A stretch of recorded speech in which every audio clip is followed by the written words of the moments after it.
ចាសសូមលំអរកាយគ្រប់នឹងជម្រាបសួរទូរទស្សនិកជនដែលកំពុងតាមដានទស្សនាជាទីមេត្រីនៅព្រឹកថ្ងៃទី13ខែមេសាឆ្នាំ2020នេះវត្តមាននេះខ្ញុំសាច់ចនៈកណារួមទាំងក្រុមការងារផ្សាយផ្ទាល់របស់ទូទូ Fresh News ដែលជាទូទូព័ត៌មាននៅក្នុងប្រទេសកម្ពុជាកំពុងតែស្ថិតនៅក្រសួងសុខាភិបាលដែលព្រឹកនេះផងដែរគឺរដ្ឋមន្ត្រីក្រសួងសុខាភិបាលលោកសាស្ត្រាចារ្យមុំមិនហេងបានបើកសន្និសីទសារព័ត៌មានស្ដីអំពីបច្ចុប្បន្នភាពនៃជំងឺ Covid-19 ហើយក្នុងនោះនឹងលើកឡើងអំពី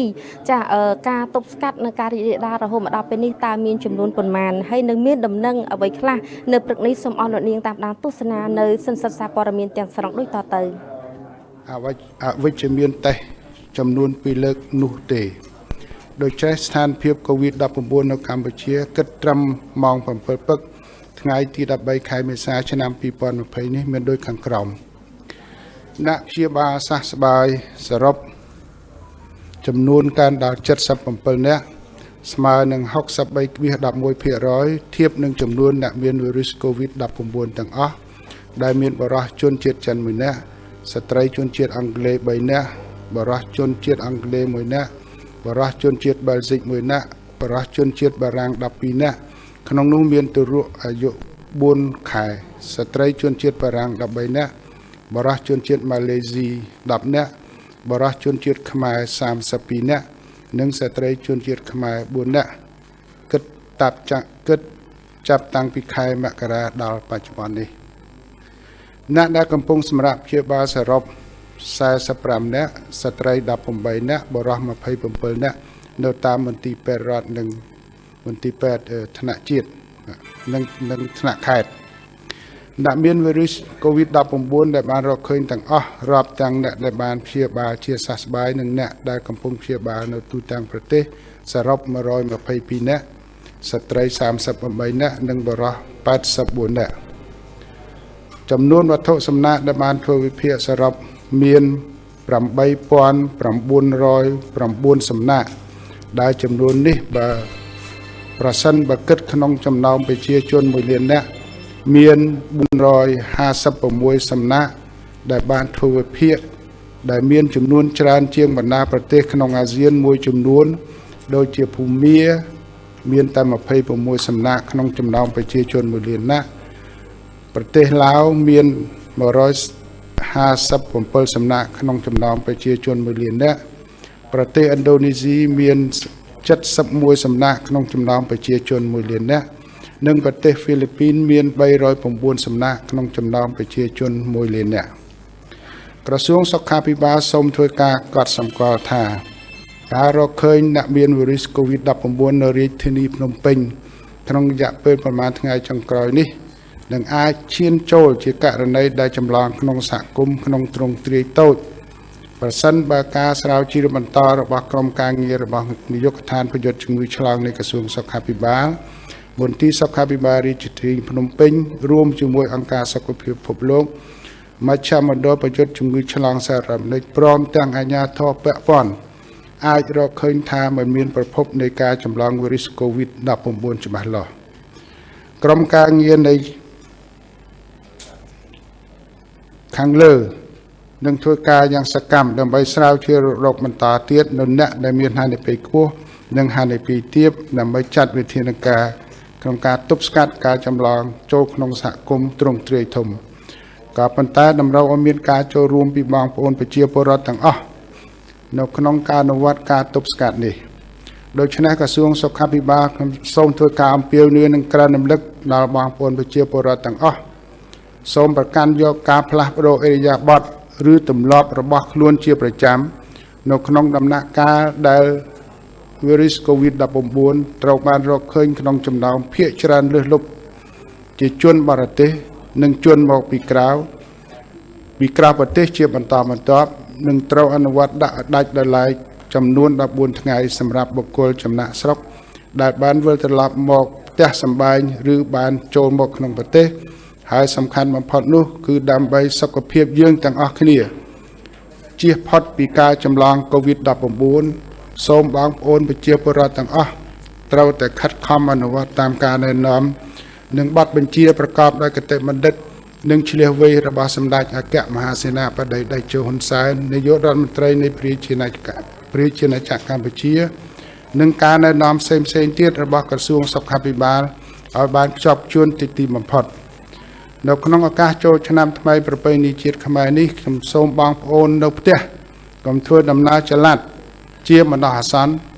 ត្រូវកម្រិតការចេញទៅក្រៅប្រសិនបើចាំបាច់កុំប្រមូលផ្ដុំគ្នាច្រើនត្រូវអនុវត្តនៅគម្លាតសុវត្ថិភាពនៅទីកន្លែងដែលមានមនុស្សច្រើននិងសូមរក្សាអនាម័យល្អដូចជាឧស្សាហ៍លាងដៃជាមួយសាប៊ូនិងទឹកស្អាតឬអាល់កុលឬទឹកលាងដៃឲ្យបានញឹកញាប់ប្រើប្រាស់ម៉ាស់ផ្ទប់មាត់និងច្រមុះពេលក្អកឬកណ្ដាស់ជាដើមសូមចូលមើលការណែនាំនានាដែលមានដាក់ផ្សាយនៅក្នុងទំព័រ Facebook ដែលមានឈ្មោះថាក្រសួងសុខាភិបាលនៃប្រជាណាចក្រកម្ពុជានិងតាមគេហទំព័រ www.cdcmoh.go.kh ដើម្បីស្វែងយល់បន្ថែមទៀតអំពីផែនការវិធានការដែលត្រូវប្រកាន់យកមកអនុវត្ត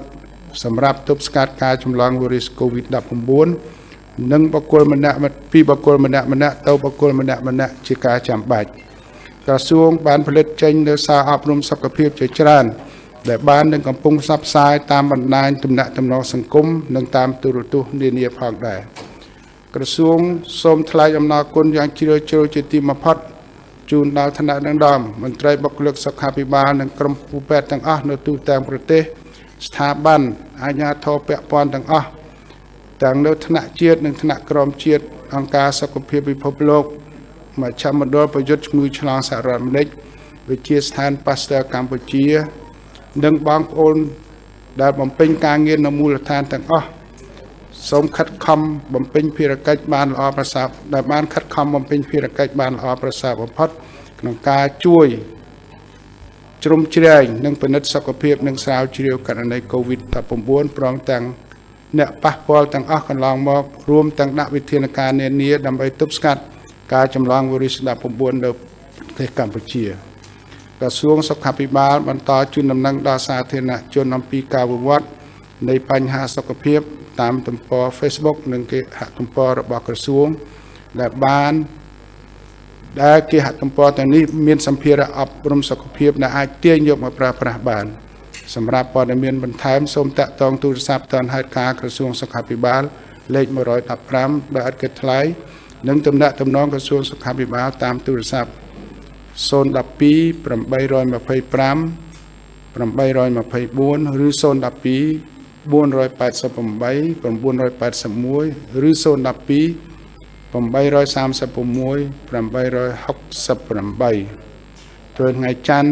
6រោចខែចែកឆ្នាំកឯកសារពុទ្ធសករាជ2563រាជធានីភ្នំពេញថ្ងៃទី13ខែមេសាឆ្នាំ2020សូមអរគុណបាទឥឡូវខ្ញុំសូមអនុញ្ញាតឲ្យអ្នកសពព័ត៌មានបើមានចម្ងល់អីសូមសួរបាទសូមអញ្ជើញបាទ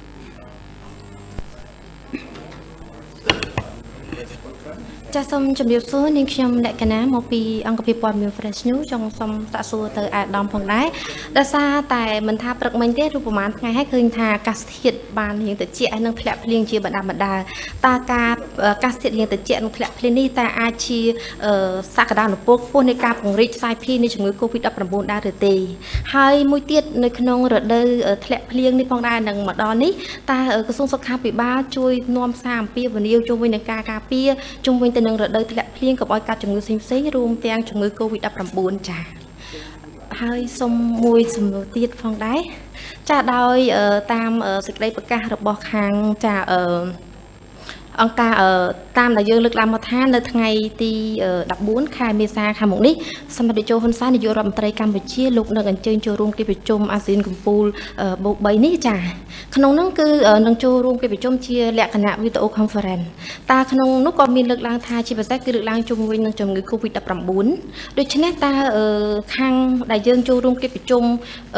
អាស៊ានបូក3នេះតើប្រទេសកម្ពុជាយើងនឹងមានផលប្រយោជន៍អ្វីខ្លះទន្ទឹមនឹងតើអ្វីដែលជាក្តីរំពឹងរបស់ក្រសួងរបស់ប្រទេសយើងក្នុងការចូលរួមនៅក្នុងកិច្ចប្រជុំនេះផងដែរចា៎សូមអញ្ជើញចា៎ខ្ញុំសូមជម្រាបជូនថា ជាទូទៅការប្រែប្រួលធាតុអាកាសនេះបានជះឥទ្ធិពលដល់សុខភាពរបស់ប្រជាពលរដ្ឋយើងបាទនេះជាលក្ខណៈមួយដែលយើងត្រូវប្រុងប្រយ័ត្នទាំងអស់គ្នាបាទហើយជាពិសេស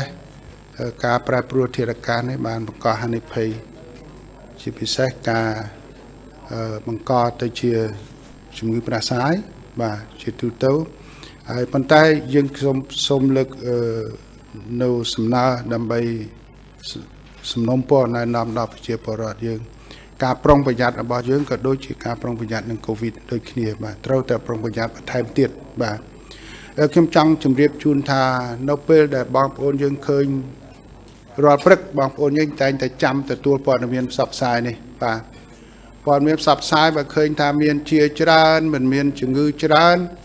បងប្អូនមិនសូវខ្លាចបងប្អូនតែងតែជួលច្បល់ដែលធ្វើដំណើរទៅដោយមិនសូវខ្លាចមិនសូវភ្លេចគ្រោះថ្នាក់នៃការចម្លងមេរោគកូវីដនេះបាទដូច្នេះការចម្លងយើងត្រូវគិតថាយើងមានផ្លូវដើរពីរដែលសំខាន់ទី1គឺការអនុវត្តនៅការណែនាំនិងបទបញ្ជារបស់សម្ដេចអគ្គមហាសេនាបតីតេជោ ហ៊ុនសែននាយករដ្ឋមន្ត្រីនៃប្រជាណាចក្រកម្ពុជាយើងបាទ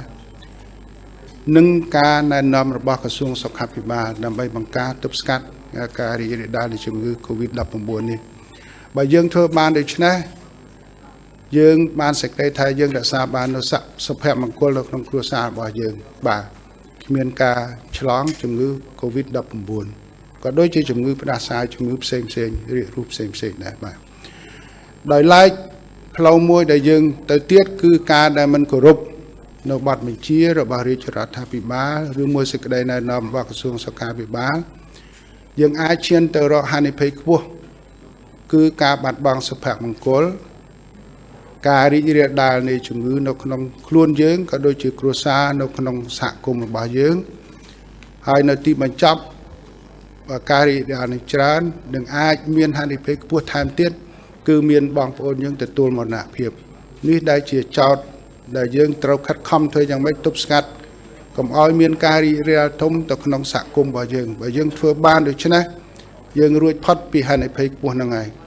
គឺការរីកដាលក្នុងសហគមន៍ហើយនឹងសេចក្តីស្លាប់បាទដូច្នេះសូមឲ្យបងប្អូនពង្រឹងការងាររបស់យើងដែលយើងបានធ្វើនេះហើយប៉ុន្តែពង្រឹងបន្ថែមទៀតបើយើងមិនប្រតិបត្តិឲ្យបានជាប់ជួននេះទេយើងនឹងឈានទៅដល់ការឆ្លងក្នុងសហគមន៍ហើយយើងឈានទៅដល់ទីបញ្ចប់ឬមួយទៅដល់វិនិច្ឆ័យរបស់យើងសេចក្តីវិនិច្ឆ័យរបស់យើងគឺការស្លាប់ពីព្រោះថាបើកាលណាវាច្រើនហួសការគ្រប់គ្រងខាងផ្នែកវិទ្យាសាស្ត្រយើងក៏ជួបការលំបាកបាទដូច្នេះសូមក្រណរំលឹកជូនដល់ប្រជាពលរដ្ឋយើងជាថ្មីម្ដងទៀតបាទពេលចូលឆ្នាំថ្មីនេះមិនគួរនិយាយអំពីដល់សេចក្តីស្លាប់ទេបាទយើងគួរតែនិយាយអំពីសុភមង្គលបាទនិងសេចក្តីសុខដុមរមនារបស់ប្រជាពលរដ្ឋយើងប៉ុន្តែយើងខ្ញុំមានការព្រួយបារម្ភអំពីបញ្ហាដែលអាចឆ្លងទៅដល់សហគមន៍ហើយដែលឈានទៅការរីករាលដាលខ្ពស់បាទដូច្នេះបានសូមជាឱកាសនេះដើម្បីរំលឹកបាទជាថ្មីម្ដងទៀតសារឡើងជាថ្មីម្ដងទៀតដើម្បីឲ្យបងប្អូនមានការប្រុងប្រយ័ត្នបាទនៅបញ្ហាអាស៊ាននេះជាការផ្លាស់ប្ដូរបទពិសោធន៍គ្នាទៅវិញទៅមកដែលជាកម្រិតខ្ពស់បាទកម្រិតប្រមុខរដ្ឋាភិបាលបាទនេះជាការ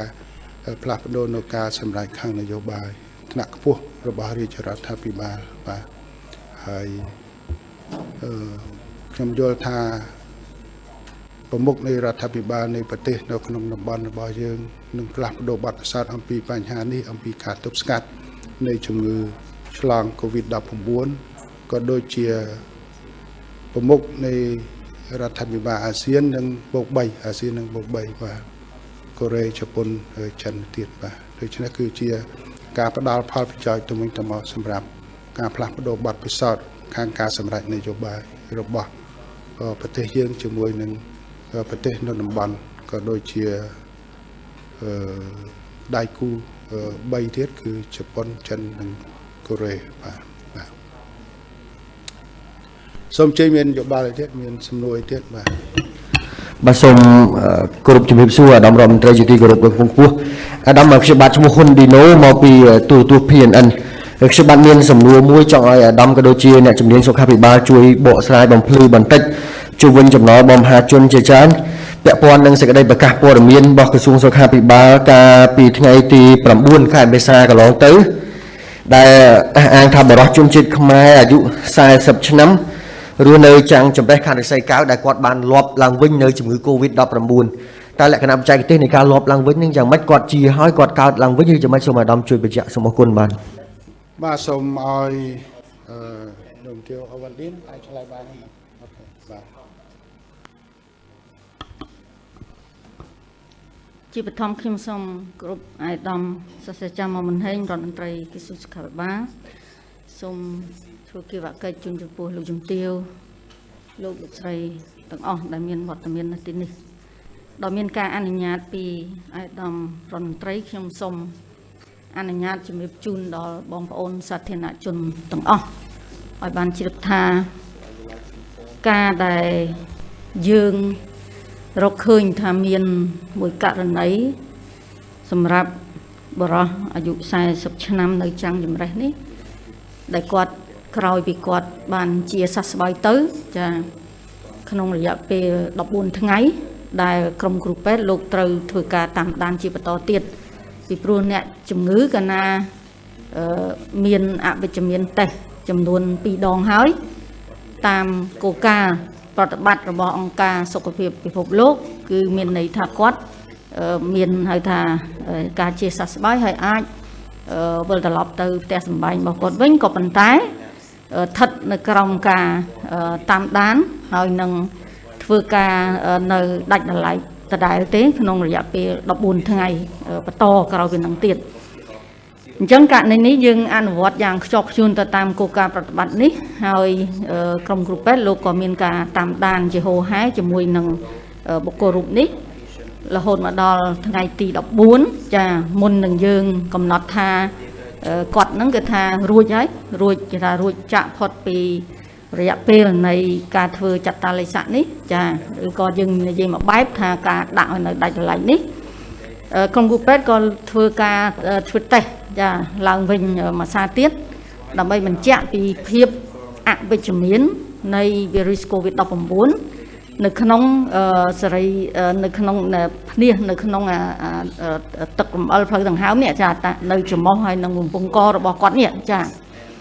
អញ្ចឹងពេលដែលយើងធ្វើ swab មានន័យថាយកវត្ថុសំណាក់នៅថ្ងៃទី14ហើយថ្ងៃទី15ក៏ទទួលបានលទ្ធផលឃើញថាគាត់មានវិជ្ជមាននៅ virus COVID-19 នេះវិញចាអញ្ចឹងការមកវិញនេះភាសាខ្មែរយើងហៅថាលាប់ចាយើងហៅថាលាប់ក៏ប៉ុន្តែនៅក្នុងភាសាបច្ចេកទេសគេមិននិយាយដូចនេះទេព្រោះដោយសារខ្មែរយើងវាអត់មានពាក្យអីដែលថាត្រូវហៅទៅឲ្យវាសមរម្យហើយនឹងងាយស្រួលយល់ទៅដល់បងប្អូនប្រជាពលរដ្ឋអញ្ចឹងហើយយើងក៏ប្រើពាក្យលាប់ទៅវាស្រួលយល់ជាងប៉ុន្តែការពិតទៅការដែលមានហៅថា virus ឡើងវិញនេះមិនមែនមានសម្រាប់តែប្រជាណាចក្រកម្ពុជារបស់យើងទេចាយើងបានសង្កេតឃើញហើយនៅសាធារណរដ្ឋប្រជាមានិតចិនក៏មានមួយចំនួនដែរហើយនៅសាធារណរដ្ឋកូរ៉េខាងត្បូងនេះក៏មានមួយចំនួនដែរហើយដែរចាហើយនឹងនៅប្រទេសមួយចំនួនទៀតក៏គេសង្កេតឃើញថាករណីនេះគឺមានតែសំណួរថាមូលហេតុអីចាត្រង់នេះខ្ញុំឆ្លៀតឱកាសសូមជម្រាបជូនថាដើម្បីឲ្យដឹងមូលហេតុជាក់លាក់សម្រាប់ virus COVID-19 នេះការសិក្សាមួយគឺត្រូវតែធ្វើចាត្រូវតែធ្វើហើយពីព្រោះយើងទាំងអស់គ្នាយើងដឹងហើយថានេះគឺជាប្រភេទ virus ថ្មីតែងតែម្ដងចាថ្មីស្រឡាងហើយជា virus មួយដែលមានការចម្លងលឿនមែនតើចាភាពឆ្លងរបស់វាគឺលឿនចាពីមនុស្សម្នាក់ទៅមនុស្សម្នាក់នេះគឺថាលឿនមែនតើហើយអញ្ចឹងលក្ខណៈសម្បត្តិក៏ដូចជាអត្តចរិតរបស់ virus នេះអ្នកវិទ្យាសាស្ត្រនៅស្គាល់មិនទាន់អស់នៅឡើយទេចាគ្រាន់តែថាការធ្វើការសិក្សាទៅឃើញមានសភាពប្រហាក់ប្រហែលគ្នាជាមួយនឹង virus SARS ហើយនឹង virus MERS ក៏ប៉ុន្តែសម្រាប់ COVID-19 នេះគេសិក្សាទៅឃើញថាវាមានភាពស្រដៀងគ្នាជាមួយនឹង virus SARS ច្រើនជាង MERS ចា SARS ហ្នឹងគឺច្រើនជាងមានន័យថាវាបែកធៀង ចេញពី virus សាសហ្នឹងគឺថាคล้ายចេញទៅជា virus ថ្មីនេះគឺជាចំណុចមួយចំណុចទី2អ្វីដែលជាលក្ខណៈបច្ចេកទេសដែលលោកបានបញ្យល់ហើយការបោះពុម្ពផ្សាយនៃអត្ថបទមួយនោះក៏មានលើកនិយាយដែរអំពីការដែល virus នេះស្ថិតនៅក្នុងខ្លួនមនុស្សនៅឡើយនៅពេលដែលបុគ្គលនោះមានការជាសះស្បើយចាអញ្ចឹងកន្លែងនេះគេបានធ្វើការបកស្រាយភាសាអង់គ្លេសភាសាបច្ចេកទេសគេហៅថា persistent viral infections ចាមានន័យថាភាពដែលនៅសេសសល់នៅ virus ដែលមាននៅក្នុងខ្លួនបុគ្គលដែលគាត់បានជាសះស្បើយហើយនោះហើយការដែលមាន virus នៅក្នុងខ្លួននេះគឺគេសង្កេតឃើញគឺក្រោយពេលរយៈពេល14ថ្ងៃនេះឯងចា14ថ្ងៃហើយនៅក្នុងនេះវាមាន3សន្តានទី1គឺ virus ហ្នឹងហៅថាវាហៅ latent ហ្នឹងមានន័យថាវានៅអញ្ចឹងទៅហើយនៅពេលដែលយើងព្យាបាលទៅហើយសរីរាង្គកាយរបស់យើងចាមានការឆ្លើយតបទៅវាក៏ហាក់ដូចជាមានសភាពបាត់ទៅចាក៏ប៉ុន្តែនៅពេលណាមួយនោះក៏វាមានភាពលេចចេញមកវិញចានឹងមួយទៀតគេហៅថា chronic ហ្នឹងមានន័យថាវានៅបន្តអញ្ចឹងក៏ប៉ុន្តែអា virulent របស់វាហ្នឹងក៏មិនមានភាពខ្លាំងក្លាទេចានឹងមួយទៀតចុងក្រោយគេហៅថា slow infection មានន័យថា virus ហ្នឹងវាមាននៅក្នុងខ្លួនដែរក៏ប៉ុន្តែវាយឺតចាប្រតិកម្មរបស់ virus ដែលធ្វើឲ្យបុគ្គលនោះឈឺក្នុងខ្លួនគឺថាយឺតយ៉ាវមែនតើដែលប្រតិកម្មនៃការវិភាគរបស់យើងនឹងឃើញថាហាក់ដូចជា virus ហ្នឹងសឹងតែថាបាត់បង់ពីក្នុងខ្លួនអ្នកជំងឺទៅហើយប៉ុន្តែធៀបពិតvirus ហ្នឹងនៅសល់អីតិចតួចអីចឹងទៅដល់ថ្ងៃនៅពេលដល់ថ្ងៃទី14ឬក្រោយថ្ងៃទី14នោះ virus ហ្នឹងក៏ធ្វើប្រតិកម្មឡើងមកវិញកន្លែងនេះខ្ញុំសូមបញ្យល់មួយបែបទៀតលើកទី3ថាចានៅពេលដែលvirus COVID-19 ចូលទៅក្នុងសរីរាង្គបុគ្គលចាគឺជ្រាបទៅក្នុងភ្នាសនៃផ្លូវដង្ហើមរបស់យើងនេះជាពិសេសនៅតាមផ្លូវដង្ហើមរបស់យើងហ្នឹងចាជ្រាបគេហៅ epithelial មានន័យថាស្រទាប់នៃកោសិការបស់យើងគឺជ្រាបគឺទុំនៅកន្លែងហ្នឹងឯងគឺនៅកន្លែងហ្នឹងចានៅពេលដែល virus ហ្នឹងធ្វើប្រតិកម្មគឺសរីរាង្គមនុស្សត្រូវតែមានការឆ្លើយតបដោយមានកោសិកាមួយបែបនោះចាគឺជាអ្នកទទួលរ៉ាប់រងក្នុងការឆ្លើយតបនៅពេលដែលឆ្លើយតបនោះឯងដែលសរីរាង្គរបស់យើងនឹងបង្កើតឲ្យទៅជាភាពស៊ាំដែលយើងហៅថាភាពស៊ាំ antibody ចាមានន័យភាពស៊ាំហើយនៅពេលដែលតតាំងគ្នាអានឹងដូចប្រយុទ្ធគ្នាអញ្ចឹងណាចាដល់ពេលតតាំងគ្នាទៅនៅពេលមួយដែលកោសិការបស់យើងឈ្នះមានន័យថា virus ហ្នឹងគឺសាបរលាបចេញពីសរីរាង្គរបស់មនុស្សប៉ុន្តែនៅពេលមួយនោះចាការដែលតតាំងគ្នានេះធ្វើឲ្យកោសិកានោះមានការបំបែកចាមានការបំបែកមែកធាងហ្នឹងគឺចេញទៅទៀតចាអញ្ចឹងនៅពេលដែលកោសិកាបំបែកមែកធាងហ្នឹងមានកោសិកាមួយចំនួននោះគេហៅថា hidden មានន័យថាវាអាចជ្រកនៅកន្លែងណាមួយដែលនៅពេលដែលយើងធ្វើតេស្តទៅនោះគឺថាអត់ឃើញទេចាអត់ឃើញទេប៉ុន្តែនៅពេលដែលក្រោយពីថ្ងៃ14ទៅចាកោសិកានោះគឺចាប់ផ្ដើមឆ្លើយតបមកទៀតពីព្រោះត្រូវការទប់ទល់បន្តទៀតចាដើម្បីធ្វើម៉េចឲ្យឈ្នះនៅ virus នោះអញ្ចឹងនៅពេលនោះឯងដែលការដែលយើងពិនិត្យឃើញនៅក្នុងសរីរាង្គរបស់មនុស្សនៅពេលដែលយើងធ្វើតេស្តនោះយើងឃើញថាមានការវិជ្ជមានឡើងវិញនៅ virus COVID-19 នេះគឺជាមួយបែបទៀតយើងអត់ដឹងទេដូចខ្ញុំជម្រាបជូនអញ្ចឹងបានជម្រាបជូនអ្នកណាថាយើងត្រូវតែធ្វើការសិក្សាអញ្ចឹងមួយបែបទៀតវាអាចថាការដែលយើងឲ្យគាត់ចេញទៅនេះចាការដែលអនុវត្តនៅការនៅដាច់ដោយឡែកឬយ៉ាងណាយ៉ាងណីមិនឲ្យដើរហើរមិនឲ្យអីចឹងជួនណាពេលខ្លះអ្នកជំងឺគាត់អនុវត្តអត់បានខ្ញុំនិយាយទូទៅខ្ញុំមិនមែនថាបុគ្គលនេះទេណាប៉ុន្តែលក្ខណៈជាទូទៅអ្នកខ្លះគាត់អនុវត្តបានទេអញ្ចឹងការដែល reinfection មានន័យថាការដែលចម្លងឡើងវិញចាពីកន្លែងណាមួយផ្សេងទៀតនោះក៏អាចថាបានចាហ្នឹងក៏អាចថាបានដែរចាអញ្ចឹងកន្លែងនេះសូមឲ្យមានការពិចារណាហើយយើងឃើញហើយបរិះរូបនេះប៉ុន្តែបច្ចុប្បន្ននេះគាត់មានអវិជ្ជមានវិញទៅហើយចា មានន័យថាក្រោយពីគាត់មកទទួលការថែទាំព្យាបាលជាបន្តទៀតឥឡូវគាត់អវិជ្ជមានវិញហើយប៉ុន្តែយើងនៅតាមដានគាត់ជាបន្តទៀតដើម្បីឲ្យមានភាពជាក់លាក់ឡើងវិញចាសូមអរគុណ បាទសូមអរគុណបាទជើញមានប្រសាសន៍សួរ ចាជំរាបសួរ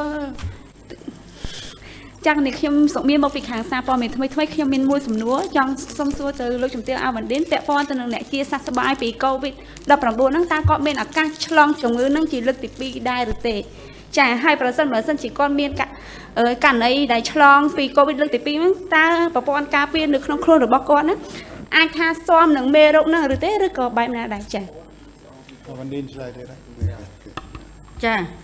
ដោយមានការអនុញ្ញាតសារជាថ្មីពីអាយដាមរដ្ឋមន្ត្រីសួងសុខាភិបាលខ្ញុំសូមឆ្លើយនៅសំណួរអូនខាងថ្មីហ្នឹងចាដូចខ្ញុំបញ្យល់មិញអញ្ចឹងយើងនៅដាក់សំណួរសម្រាប់អ្នកដែលគាត់បានជាហើយគាត់បែរទៅជាមានវិជ្ជមានវីរុស COVID-19 នៅក្នុងខ្លួនគាត់វិញអញ្ចឹងមិញខ្ញុំបាននិយាយថាជាក្មួយស្ដាប់អត់ទាន់គឺអាច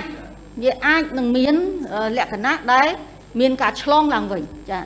ពីព្រោះករណីនេះយើងអត់ដឹងខ្ញុំសូមជម្រាបជូនថាឥឡូវយើងអត់ដឹងច្បាស់ទេចា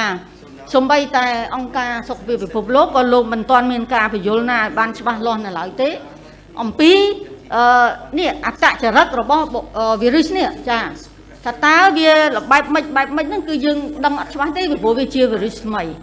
អញ្ចឹងថាតើវីរុសនេះវាអាចមានការបំបែកខ្លួនទៅជាគេហៅថា subtype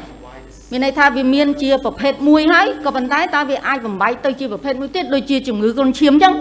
គ្រុនឈាមពីមុនយើងថាឈឺតែម្ដងគឺអត់កើតទៀតទេប៉ុន្តែបច្ចុប្បន្នយើងសង្កេតថាជំងឺគ្រុនឈាមមិនមែនថាឈឺម្ដងអត់កើតទៀតទេវាមានកើតដោយសារវាមានអា subtype ទី1ទី2ទី3អីចឹងអញ្ចឹងគេកំពុងដាក់សំណួរទៅលើចម្ងល់ទៅលើបញ្ហា COVID-19 ហ្នឹងដែរដោយសារប្រទេសមួយចំនួនក៏គេសង្កេតឃើញថាមានតែតិចទេចំនួននេះគឺតិចមែនទែនថាមានអ្នកដែលគាត់ឈឺមកវិញក៏ប៉ុន្តែនៅសាធារណរដ្ឋជាមិត្តចិនគេបានបង្ហាញថា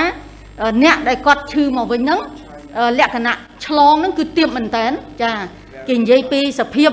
នៃការចម្លងរបស់វីរុសហ្នឹងទៅអ្នកដទៃទៀតណាគឺមានលក្ខណៈទាបមែនទែនហើយម្យ៉ាងទៀតអ្នកដែលគាត់ឈឺមកវិញហ្នឹងក៏អត់មានគេមិនសង្កេតឃើញថាមានលក្ខណៈធ្ងន់ធ្ងរទេលើកលែងតែបុគ្គលនោះគេហៅថាមាន health condition មានន័យថាគាត់មានបញ្ហាសួតគាត់ស្រាប់ហើយឬមួយក៏បញ្ហាអីផ្សេងៗទៀតអាហ្នឹងក៏វាអាចវិវត្តទៅសភាពធ្ងន់ដូច្នេះឆ្លើយជំនួសបងអូនថាចុះប្រព័ន្ធការពារគឺវាដើរដូចគ្នាទេចា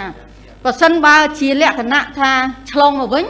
អញ្ចឹងសរីរាង្គគាត់ត្រូវតែឆ្លើយតបដើម្បីធ្វើម៉េចឲ្យកោសិកាខ្លួនគាត់ហើយនឹងសរីរាង្គគាត់ហ្នឹងអាចវាយឈ្នះនៅវីរុស COVID-19 ដើម្បីឲ្យអភិវឌ្ឍខ្លួនគាត់ហ្នឹងមានប្រព័ន្ធការពារមួយប្រព័ន្ធស៊ាំមួយដើម្បីអាចទប់ទល់ជាមួយនឹងវីរុស COVID-19 ចាអរគុណលោកជាមានយោបល់ទេបាទមានអ្នកបកប្រែស្នាម Yeah, the reinfection. Yeah. A question for reinfection. Yeah. So it's about reinfection issue. Yeah. Okay. Yes, thank you very much. As Dr. Ovandi mentioned that, WHO is aware of such a report. It happened, but very rare cases that after 2 testing negative, after patient recovered, they go back, then turn out to be positive. So that's the fact. And why that happened, we still do not know exactly factor. There's possible multiple factor. WHO encourages the member states, including Cambodia, to collect such data. But so far, what Cambodia has been doing is really follow the WHO guideline. Because of uncertainty, WHO also recommend, like many other countries, to advise those patients who discharge continue stay home to monitor their health. That's the current situation, just to reconfirm. ដូច បាទអរគុណតាអូបបែទៀតអូខេ អាយដាមសូមបកប្រែជូនអ្នកកសែតទៀតដោយលោកជំទាវអូវ៉ាឌីនបានបង្ហាញមិញហើយថាចរិតលក្ខណៈរបស់មេរោគយើងនឹងគឺវាមានការបត់បែនអញ្ចឹងនៅពេលដែលពេលអ្នកជំងឺលាប់ហើយក៏គាត់អាចឆ្លងទៅវិញបានដែរហើយក្នុងករណីហ្នឹងគឺយើងត្រូវតែធ្វើកិច្ចការងារជាមួយនឹងទៅលើមានទៅលើការងារទៅគោលការណ៍ណែនាំរបស់ WHO ដោយសារឯកសារទាំងអស់ហ្នឹងវាហាក់បីដូចជាថ្មីសូម្បីតែ WHO ក៏មិនទាន់បាន uncertainty មានន័យថាវាមិនទាន់បានច្បាស់លាស់ទៅលើកិច្ចការងារដែរតែទោះយ៉ាងណាក៏ក្នុងរដ្ឋទាំងអស់ដែលជាសមាជិករបស់អង្គការសហប្រជាជាតិដែលយើងធ្វើកិច្ចការងារជាមួយនឹងប្រយុទ្ធប្រឆាំងជាមួយនឹង COVID ហ្នឹងគឺត្រូវតែប្រមូលជាសំណាក់ទាំងអស់គ្នាដើម្បីធ្វើការវិភាគហើយជាពិសេសគឺការគោលការណ៍ណែនាំគឺឲ្យអ្នកជំងឺដែលគាត់ចេញពីពេទ្យទៅហ្នឹងឲ្យគាត់នៅមួយកន្លែងកុំឲ្យគាត់មានការវិលត្រឡប់ទៅកន្លែងណាដោយលោកជំទាវបានលើកអំបញ្ញមិញអញ្ចឹងកន្លែងហ្នឹងគឺគាត់មកចង់បង្ហាញអញ្ចឹងបាទអរគុណសំណួរអីទៀតទេសូមអញ្ជើញមានប្រសាសន៍បាទ បាទខ្ញុំឈ្មោះសុននរិនមកពីខាង VOA ខ្ញុំមាន 2-3 ចំណុចចង់បញ្ជាក់បន្ថែមអំបញ្ញមិញហ្នឹងអាដាមរដ្ឋមន្ត្រីបានបញ្ជាក់ថាចំនួនតេស្តសរុបទាំងអស់ហ្នឹងមានយើងនិយាយចំនួនគត់គឺ8900 09 បាទ 8900 អ្នកហ្នឹងខ្ញុំចង់ដឹងថាតើក្នុងហ្នឹងយើងផាត់ Vestadam ចេញហ្នឹងតើបូកមួយ Vestadam ឬក៏មិនមាន Vestadam ហើយបើផាត់ Vestadam ចេញហើយតើមានខ្មែរយើងប្រមាណអ្នកដែរហើយបរទេសប្រមាណអ្នកដែរហើយអាយដាមបាញ់មិញបានមានប្រសាសន៍ឲ្យថានេះគឺជាតេស្តដែលបរទេសលើសលប់ហេតុអ្វីបានជាមានបរទេសលើសលប់មិនខ្មែរយើងលើសលប់វិញមានន័យថាយើងមិនបានធ្វើតេស្តប្រជាជនខ្មែរយើងឲ្យបានច្រើនឬក៏យ៉ាងម៉េចដែរ ខ្ញុំសូមបញ្ជាក់ថាមិនមែនថាតេស្តហ្នឹងលើបងប្អូនលើបរទេសលើលោកខ្ញុំនិយាយពីជំងឺបាទតេស្តហ្នឹងធ្វើបងប្អូនយើងខ្មែរយើងក៏ច្រើនដែរបាទដូចជាបងប្អូនយើងចេញមកពីថៃថ្មីក៏យើងធ្វើច្រើនដែរបាទនិយាយពីអ្នកដែលមានជំងឺកុំច្រឡំបងប្អូនអ្នកដែលមានជំងឺតែមានវិជ្ជមានវិជ្ជមាន COVID-19 ភាគច្រើនបរទេសបាទអញ្ចឹងខ្ញុំអាចសុំជាចំនួនទេព្រោះនៅពេលដែលអ្នកសារព័ត៌មានកាលណាយើងយកចំនួននឹងទៅសេថាមាន8900គាត់ចង់ដឹងថាតើផាត់អ្នក Vestadam ទៅតើមានបរទេសប្រមាណខ្មែរប្រមាណដើម្បីយើងដឹងច្បាស់តែម្ដងបាទខ្មែរយើងហើយខ្ញុំចង់ភ្ជាប់នឹងចំណុចនឹងដែរចង់ដឹងថាតើក្នុងមួយថ្ងៃយើងនិយាយថាជាមធ្យមក្រសួងបានធ្វើតេស្តប្រមាណអ្នកឧទាហរណ៍ថាពីម្សិលមិញចុះតើក្រសួងបានធ្វើតេស្តប្រមាណអ្នកក្នុងមានបរទេសប្រមាណខ្មែរប្រមាណដែរបាទលោកទាវអវ៉ាន់ឌីនដឹងរឿងជាមួយនឹងមួយក៏លោកសវណ្ណលោកអាចឆ្លើយអវ៉ាន់ឌីនអាចឆ្លើយបាទចាដោយមានការអនុញ្ញាតពីអាយដាមរដ្ឋមន្ត្រីសាជាថ្មីខ្ញុំសូមជំរាបជូនក្មួយថាចំនួនតេស្តដែលយើងបានរាយការណ៍អំបញ្ញមិញនេះចាគឺភាគច្រើនលើសលប់គឺយើងធ្វើនៅលើប្រជាជនខ្មែរយើងចាប្រហែលជា 90% គឺខ្មែរយើងហើយមកសុំមិញនេះយើងធ្វើប្រហែល700នាក់ហើយ700នាក់ហ្នឹងគឺថាមានជនបរទេសខ្លះហើយក៏មានជនជាតិខ្មែរយើងច្រើនដែរចាច្រើនដែរសូមអរគុណប៉ុន្តែលោកជំទាវអាចបញ្ជាក់តាក្រៅពីយើងផាត់ចំនួន Vestadam ទៅយើងមានប្រមាណអ្នកដែរខ្មែរយើងណាបងអូនដកទៅបងអូនដកទៅមិនបាច់ចាំខ្ញុំដកទៅអីនេះបងអូនដឹងចំនួន Vestadam ហើយតើបងអូនដកទៅឃើញអូខេអញ្ចឹងខ្ញុំដកទៅប្រហែលជាខ្ទង់ 7-8000 ដែរបាទអូខេលោកជំទាវឬក៏ខ្ញុំមានសំណួរមួយទៀតខ្ញុំចង់ដឹងថាតើរហូតមកដល់បច្ចុប្បន្ននេះថាតើយើងមានសម្ភារៈក្នុងការព្យាបាលហ្នឹងយើងស្ថិតនៅក្នុងស្ថានភាពបែបណាដែរជាពិសេសខ្ញុំចង់ដឹងថាតើយើងមានចំនួន ventilator ហ្នឹងក្នុងប្រទេសយើងហ្នឹងមានប្រមាណហើយយើងគិតថាយើងនឹងអាចខ្វះទេបើសិនបើជំងឺហ្នឹងវារឹតទៅខាងមុខខាងខ្លាំងទៀតហើយទី2ចង់ដឹងពីចំនួនដុកទ័ររបស់យើងថាដុកទ័រដែលថាអាចព្យាបាលជំងឺហ្នឹងតែម្ដងហ្នឹងតើយើងមានចំនួនប៉ុណ្ណាយើងខ្វះខាតទេហើយបើសិនបើស្ថានភាពទៅមុខខ្លាំងហ្នឹងខ្វះខាតតើយើងអាចរកជំនួយបែបម៉េចបាទសូមអរគុណខ្ញុំសូមជម្រាបជូនថាយើង ventilator យើងបានត្រៀមជាស្រេចហើយបាទប្រហែលជាប្រហែលដែរប្រហែលជា200គ្រឿងបាទតើយើងអាចគ្រប់គ្រាន់ទេយើងសង្ឃឹមថាយើងនឹងអាចឆ្លើយតបទៅនឹងតម្រូវការ របស់ប្រជាពលរដ្ឋយើងបានបាទពីព្រោះថាអានឹងសម្រាប់តែអ្នកធ្ងន់នេះអ្នកធ្ងន់ប្រហែលជាក្នុងចំណោមអ្នកធ្ងន់ប្រហែលជា1 ទៅ 2% ដែលប៉ះពាល់ដល់សួតអ្នកធ្ងន់នេះបាទហើយចំនួនគ្រូពេទ្យដែលយើងត្រៀមលក្ខណៈឥឡូវនេះយើងក្នុងចំនួនប្រហែលជា4 ទៅ 500 នាក់ដែលជំនាញក្នុងការថែទាំព្យាបាលនេះបាទតែទាំងអស់ហ្នឹងគ្រប់គ្រាន់ទេអាយដាមមើលទៅបើយើង670លោកជំទាវថា670នាក់បាទនេះយើងត្រៀមយើងធ្វើការងារនេះជាប្រចាំបាទខ្ញុំយល់ថាយើងអាចឆ្លើយតបនឹងតម្រូវការរបស់យើងហើយយើងនឹងពង្រីកជាបន្តបើសិនតែមានការងារនេះព្រោះយើងបានធ្វើការបណ្ដុះបណ្ដាលរួចហើយបាទហើយចំពោះឧបករណ៍ការប្រើប្រាស់យើងត្រៀមលក្ខណៈជាស្រេចដើម្បីផ្ដល់ជូនដល់គ្រូពេទ្យក្រុមគ្រូពេទ្យរបស់យើងបាទយើងនៅប្រទេសកម្ពុជាយើងមានអំណោយផលដោយការថ្នាក់ដឹកនាំរបស់យើងគឺសម្ដេចតេជោលោកបានត្រៀមលក្ខណៈជានិច្ចតែឲ្យពេទ្យរបស់យើងគឺថាមិនឲ្យមានប៉ះពាល់ដល់សុខភាពដល់ពេទ្យរបស់យើងទេបាទយើងត្រៀមលក្ខណៈជានិច្ចឲ្យលោកបានជំរាបជូនសាធារណជនហើយគឺការយកចិត្តទុកដាក់ខ្ពស់របស់សម្ដេចតេជោប្រមុខរាជរដ្ឋាភិបាលចំពោះក្រុមគ្រូពេទ្យរបស់យើងបាទហើយយើងបានត្រៀមលក្ខណៈជាស្រេចហើយបាទបានអាយដាំមិញដោយសារខ្ញុំគិតថាសំណួរនេះក៏សម្រាប់អ្នកសារព័ត៌មានផ្សេងទៀតដែរចំពោះចំនួនដូចយើងអាយដាំមានភាសាប្រហែលជា670នាក់អត់ទេខ្ញុំមានចង់និយាយថាចំនួនអ្នកធ្វើតេស្តក្នុងជាមធ្យមក្នុង1លានអ្នកយើងមាន4ជាង400នាក់ហ្នឹងថាតើវាគ្រប់គ្រាន់សម្រាប់ប្រជាជនយើងហើយនៅព្រោះធម្មតាជំងឺហ្នឹងគឺមធ្យោបាយគឺយើងធ្វើតេស្តហើយបន្ទាប់យើងរកអ្នកពាក់ព័ន្ធគឺហើយបន្ទាប់មកឲ្យគេនៅដាច់ដライហ្នឹងគឺជាអ្វីដែលអនុវត្តសំខាន់បំផុតថាតើ400ជាងហ្នឹងយើងអស់សមត្ថភាពធ្វើឬក៏យ៉ាងម៉េចដែរព្រោះកន្លងទៅខ្ញុំបានដឹងថាយើងតេស្តហ្នឹងគឺតេស្តអ្នកដែលមានប្រវត្តិក្នុងការធ្វើដំណើរហើយគាត់មានរោគសញ្ញាតើអាចក្រសួងអាចបញ្ជាក់តិចទេអត់បើយើងធ្វើហ្នឹងទៅតាមប្រព័ន្ធតាមដានរបស់យើងកុងត្រាក់ទិញបាទប្រព័ន្ធតាមដានដែលថាមានអ្នកជំងឺមួយយើងមានប្រព័ន្ធតាមដានតគ្នាដើម្បីធ្វើការងារនេះបាទហើយយើងសង្ឃឹមថាការតាមដានរបស់យើងកាន់តែល្អកាន់តែមានសុក្រិតភាពហើយយើងអាចនឹងតាមដានរកអ្នកបានច្រើនយើងនឹងធ្វើបានច្រើនទៅតាមហ្នឹងបាទ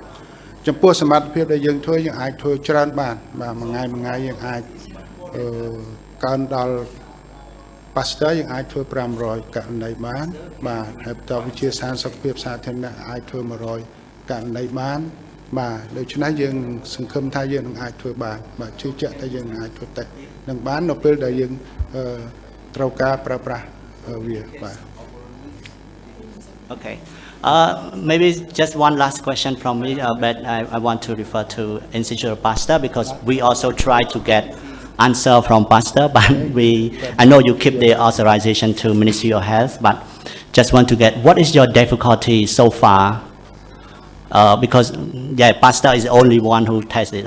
What is your difficulty so far in terms of testing or equipment, things like that?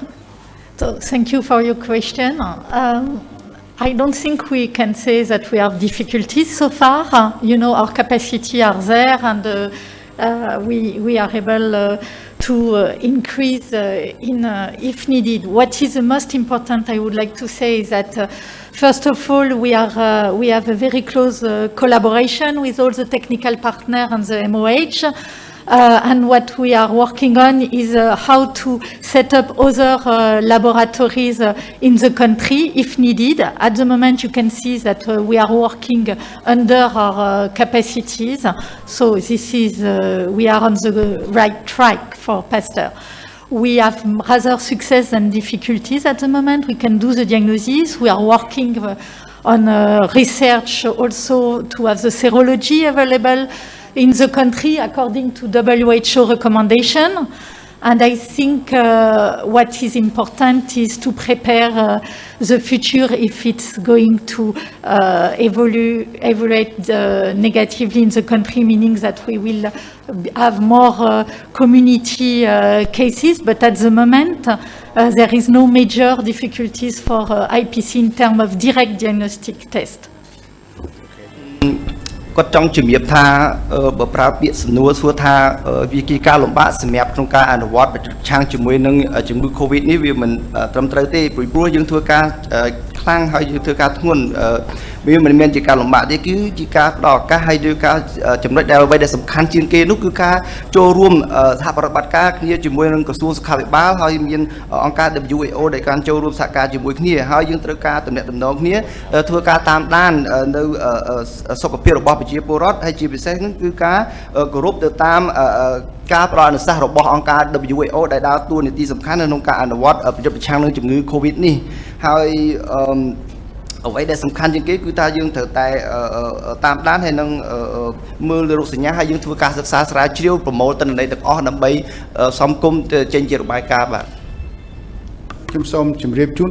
ព័ត៌មានមិញហើយគឺថាយើងធ្វើ test 456សំណាក់បាទនោះ556សំទោសខ្ញុំធ្វើក្នុងប្រេសរលីហ្នឹងក្នុងប្រជាជន1លាននាក់ដែលខ្ពស់ជាងប្រទេសខ្ញុំបានជំរាបជូនមិញហើយបាទខ្ពស់ជាងប្រទេសឡាវប្រទេសភូមាប្រទេសហ្វីលីពីនប្រទេសឥណ្ឌូនេស៊ីបាទ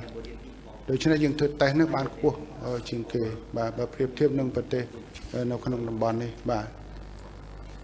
អូខេខ្ញុំទុកឲ្យអ្នកផ្សេងសុខបាទអរគុណហើយចំពោះគ្រូពេទ្យយើងបានជំរាបជូនហើយយើងត្រៀមលក្ខណៈចំណុចយើងបានបណ្ដុះបណ្ដាលបន្តទៀតពួកគឺយើងធ្វើការនេះដោយថាយើងធ្វើជាវេនគ្នាបាទជាវេនគ្នាដោយថាមកវេនអញ្ចឹងមកក្រុមអញ្ចឹងទៅតបមកបានសម្រាប់14ថ្ងៃហើយមកវេនទៀតបាទបានចូលជា3ក្រុមដែលយើងធ្វើការងារបន្តគ្នាបាទដូច្នេះយើងត្រៀមលក្ខណៈជានិច្ចរួមទាំងការប្រតិបត្តិហើយនឹងការបណ្ដុះបណ្ដាលបន្ថែមរបស់គ្រូពេទ្យរបស់យើងបាទដើម្បីឲ្យរក្សាបាននៅកម្លាំងពលកម្មរបស់យើងផងហើយនឹងប្រសិទ្ធភាពនៃការងាររបស់យើងផងបាទចាំម៉ាស់ឲ្យដំតាមម៉ាស់ឥឡូវហ្នឹងយើងយកពីប្រទេសណាដែរឬសម្ដេចគាត់ប្រកាសថាចិត្ត10លានឬជាង5លានអីម៉ាស់លោកបានផ្សាយតែយើងទិញក្នុងស្រុកខ្លះទិញពីកៅស្រុកខ្លះដើម្បីមកដល់អស់នៅឯដំបាទមកបានចិត្តគ្រប់ចំនួនហើយបាទហៅហើយជាបន្តបាទយើងអត់មានខ្វះឲ្យសម្រាប់គ្រូពេទ្យយើងបាទនៅតាមមូលដ្ឋានយើងឃើញបាទសូមគោរពឯកឧត្តមសូមគោរពលោកជំទាវហើយសូមគោរពអ្នកសារព័ត៌មានអស់ខ្ញុំបាទឈ្មោះគង់វណ្ណៈមកពីស្ថានីយ៍ទូរទស្សន៍ CNC បាទកន្លងមកយើងឃើញថាមានទាំងអ្នកជាច្រើនហើយអ្នកកើតថ្មីបដាតិចតួចអញ្ចឹងចំនួនដែលនៅកំពុងសម្រាប់ព្យាបាលឯកឧត្តមមានចំនួនជាង40នាក់ហ្នឹងតើមានអ្នកជំងឺណាម្នាក់ដែលគាត់មានសភាពជំងឺធ្ងន់ធ្ងរទេឯកឧត្តមហើយបើមានប្រមាណអ្នកដែរបាទហើយខ្ញុំសូមសំណួរមួយទៀតគឺថានៅក្នុងរយៈពេល1សប្តាហ៍នេះឃើញថាមានផ្ញើសារជាសម្លេងតគ្នាមកថាមានលោកអុកញ៉ាហើយប្រពន្ធគាត់ហ្នឹងគឺកើត COVID-19 ហើយគាត់ហ្នឹងក៏ជាបងប្អូនមន្ត្រីជាន់ខ្ពស់ដែរដែលបានជួបលៀងជាមួយគ្នាប្រហែលជាប្រមាណមួយអាទិត្យមុនអញ្ចឹងតើមានករណីនេះកើតឡើងទេនៅក្នុងប្រទេសកម្ពុជាឯកឧត្តមហើយបើសិនជាអត់មានទេតើខាងក្រសួងមានចំណាត់ការយ៉ាងដូចម្ដេចបាទចំពោះអ្នកដែលបង្កើតសារដែលបង្កឲ្យវឹកវរនេះបាទខ្ញុំសូមជម្រាបជូនថា Verizon អត់ស្គាល់អុកញ៉ាមិនអុកញ៉ាទេខ្ញុំក៏វាអត់ស្គាល់ដែរបាទរដ្ឋមន្ត្រីក៏អត់ស្គាល់ដែរដូចគ្នាត្រូវប្រុងប្រយ័ត្នទាំងអស់គ្នាបាទខ្ញុំមិនចង់ឲ្យនិយាយប៉ះពាល់នឹងងាររបស់គេខ្ញុំចង់និយាយដូច្នេះបាទដូច្នេះគឺអ្នកដែលប៉ះពាល់ត្រូវតែតាមដានហើយត្រូវតែដាក់នៅដោយ like បាទមន្ត្រីជាន់ខ្ពស់ក៏ដោយជាន់ទាបក៏ដោយដូចគ្នាទេគឺ COVID អត់ស្គាល់ទេបើថាប៉ះពាល់ត្រូវនៅដោយ likeហើយពេទ្យនឹងអប់រំគាត់ផ្ដល់ប្រឹក្សាគាត់ដើម្បីតាមដានត្រួតពិនិត្យសុខភាពរបស់គាត់បាទហើយសំណួរមួយទៀតអីខ្ញុំភ្លេចមិញសំណួរមួយទៀតតកតងជាមួយអ្នកដែលកំពុងសម្រាប់ព្យាបាលជំងឺសពជា40មកដល់ពេលនេះយើងមានតែម្នាក់ទេដែលថាគាត់ចាស់ដោយសារគាត់ចាស់ជនជាតិបារាំងអាយុលើស80ឆ្នាំបាទនៅពេទ្យសូវៀតបាទអរគុណសូមគោរពឯកឧត្តមខ្ញុំឈ្មោះខុនដារីមកពីខាងសារព័ត៌មានខ្មែរថាមខ្ញុំមានពីរសំណួរដែរទី1ចង់ដឹងថាមកដល់បច្ចុប្បន្នតើចំនួនការ៉ង់ទីនសរុបទូទាំងប្រទេសចំនួន quarantine ប្រមាណដែរសរុបទាំងអស់បាទហើយមកដល់ពេលហ្នឹងមានចំនួនដែលគាត់ផុតនៅរយៈពេល14ថ្ងៃហ្នឹងប្រមាណអ្នកដែរបាទនេះដឹងសវណ្ណដឹងបាទសវណ្ណគេអ្នកកាន់ស្ថិតិនេះអាចឆ្លើយបានសវណ្ណសុំជួយបាទ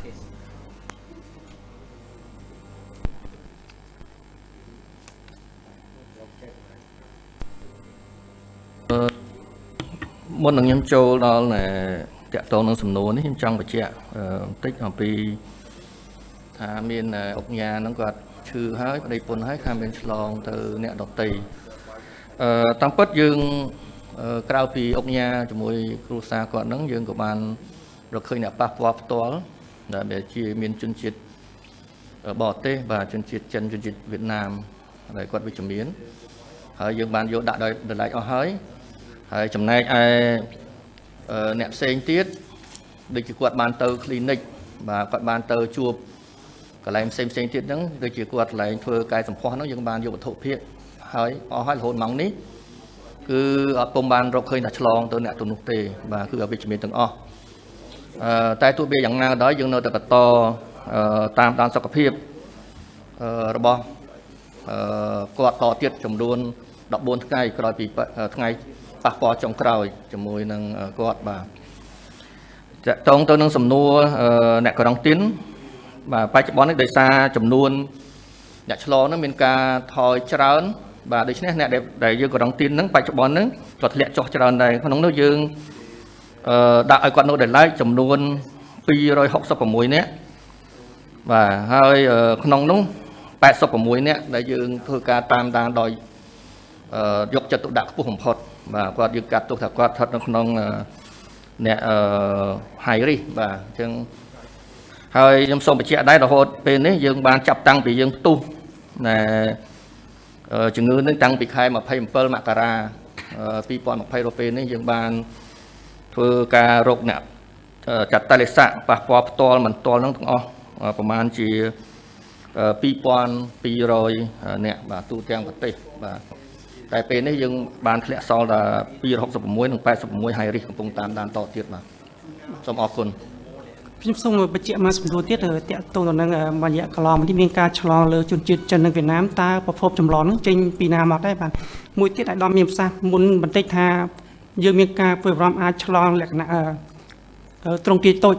តើការព្រួយបារម្ភលក្ខណៈត្រង់ទីតូចនោះសម្រាប់តែយើងនៅភ្នំពេញទេហើយអាចមានការបារម្ភថាអាចនឹងឈានដល់ឆ្លងទៅដល់បណ្ដាខេត្តទេបាទហើយសំណួរនេះចង់សួរទៅខាង WHO ដែរពាក់ព័ន្ធនឹង small scale infection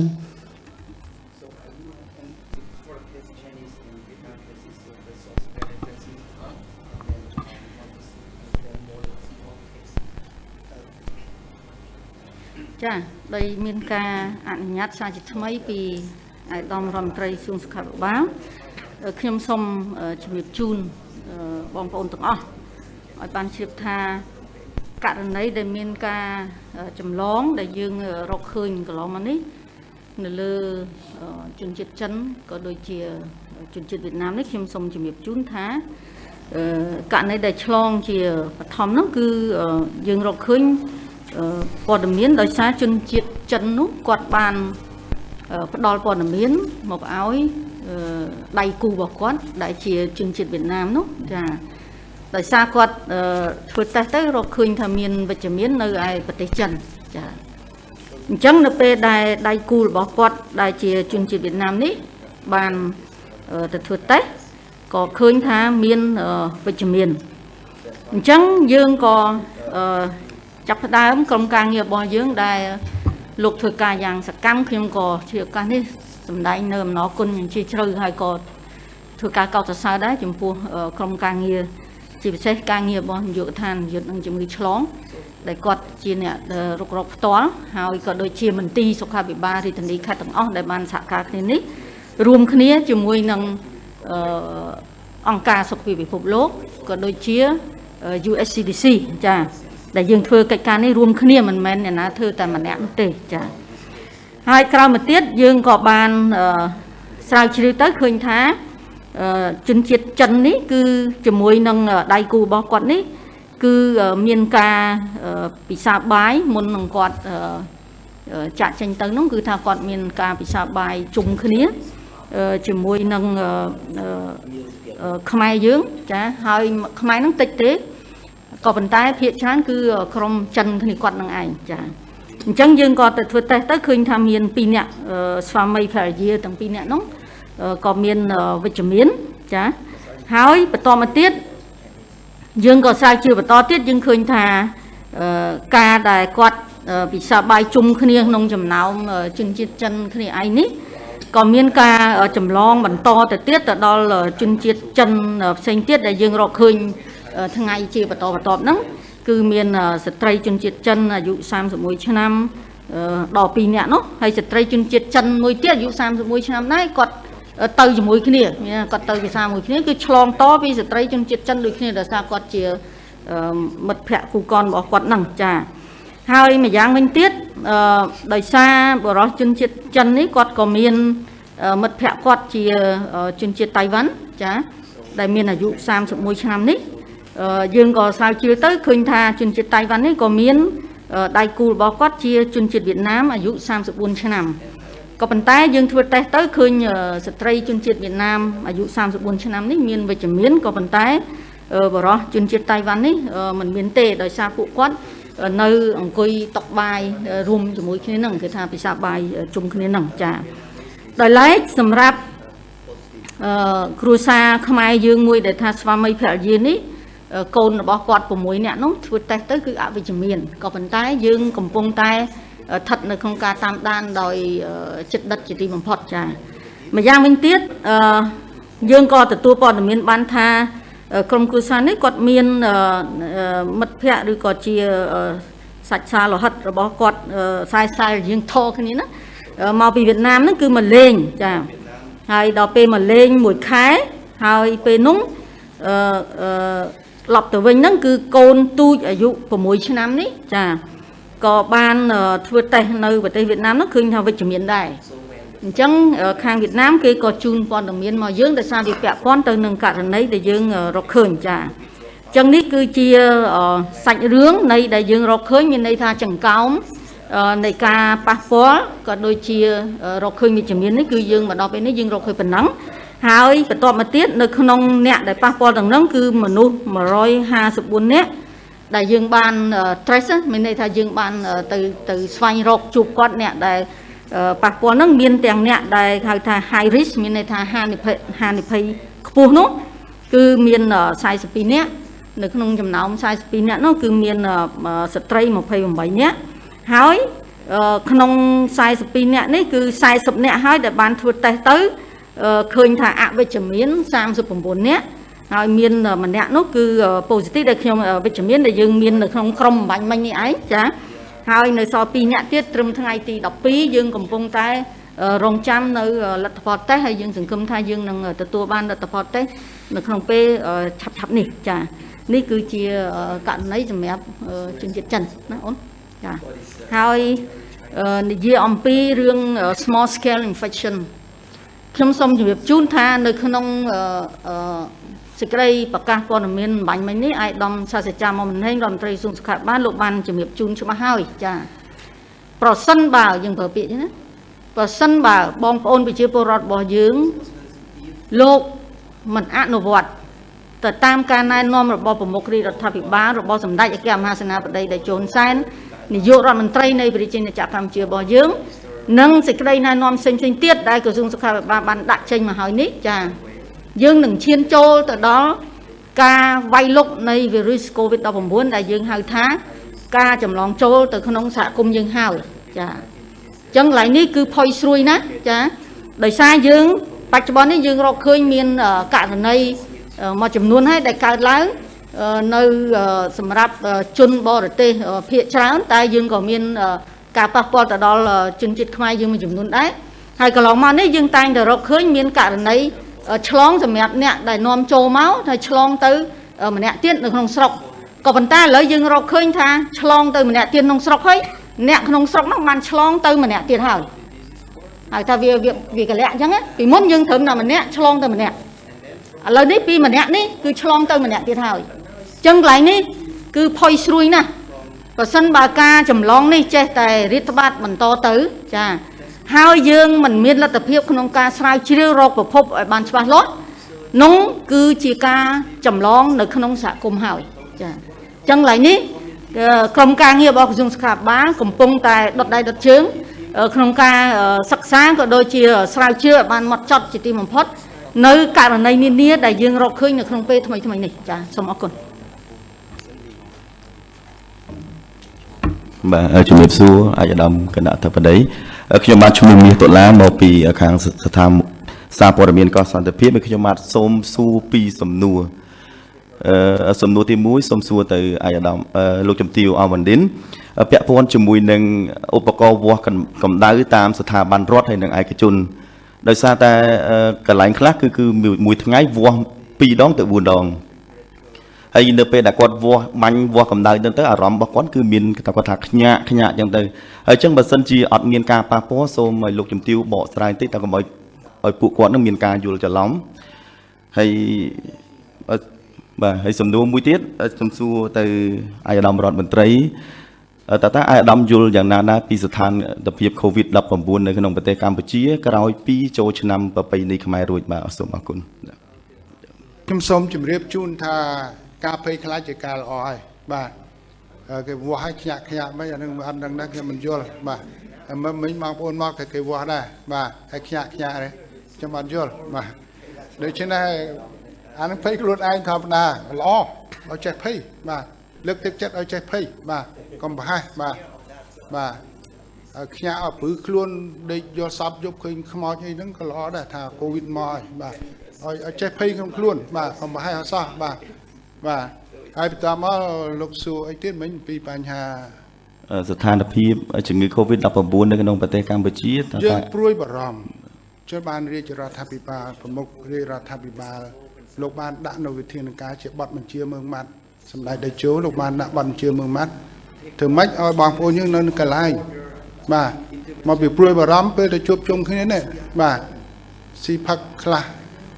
ក៏ជួបជុំគ្រួសារខ្លះមិត្តភ័ក្តិអីដែលយើងទម្លាប់ពីមុនមកខ្ញុំដាក់នេះកុំឲ្យប្រែប្រួលកែប្រែទម្លាប់ហ្នឹងពីមុនតែចូលឆ្នាំតែងតែជួបជុំគ្នាទទួលទានបាទរួមគ្នាច្រើនសប្បាយរីករាយឥឡូវនេះអត់ទេបាទ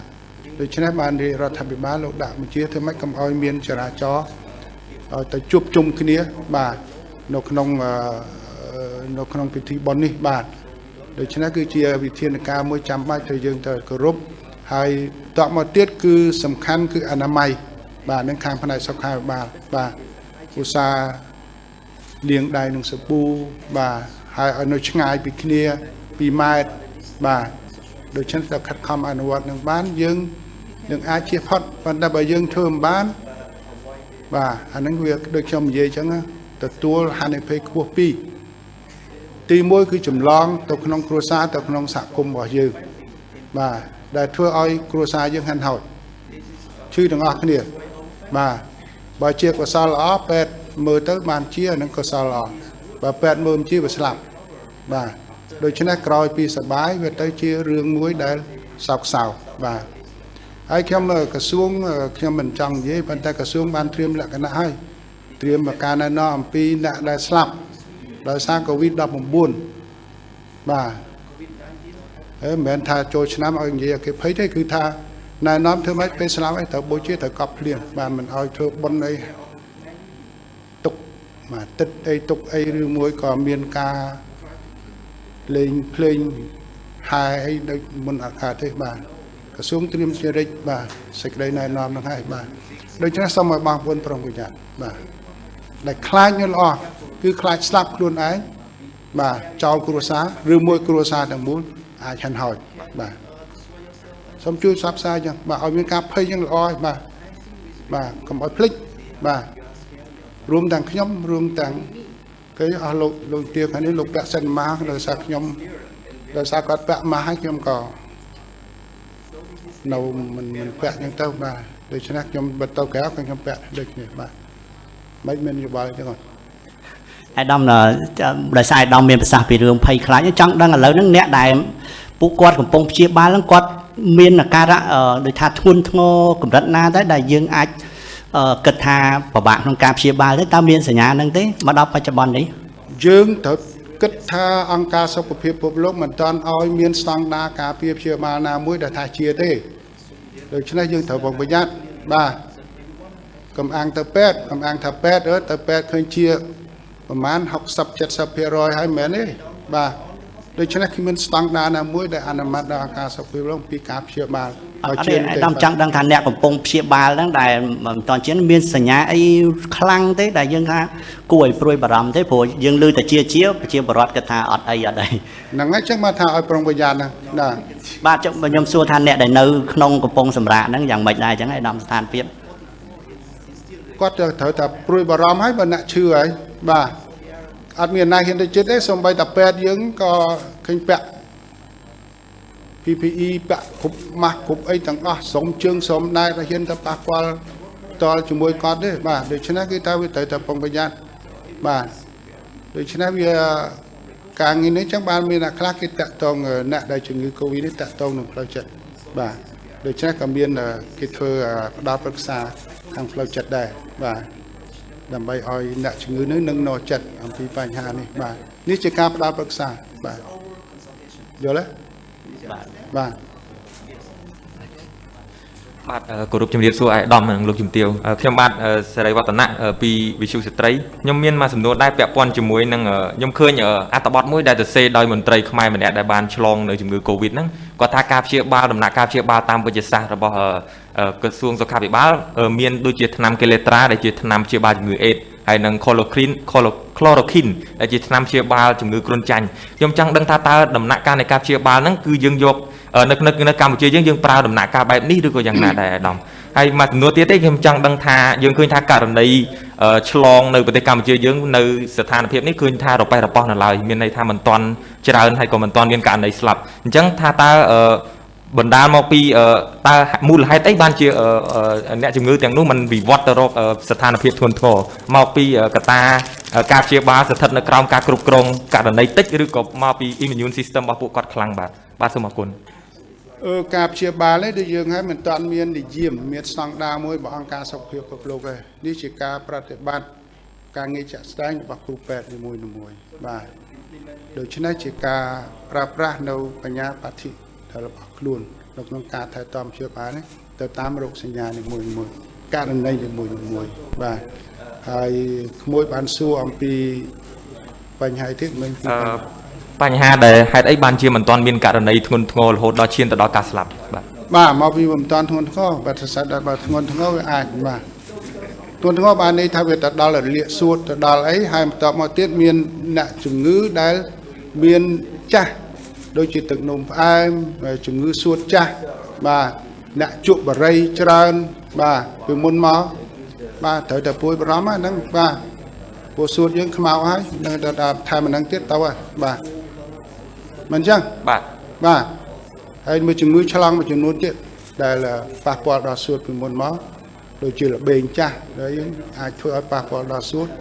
ហើយដែលមេរោគនោះវាចូលចិត្តទៅនៅក្នុងសួតនោះបាទដើម្បីធ្វើចំណុចនេះអាយដាមខ្ញុំចង់បញ្ជាក់ថា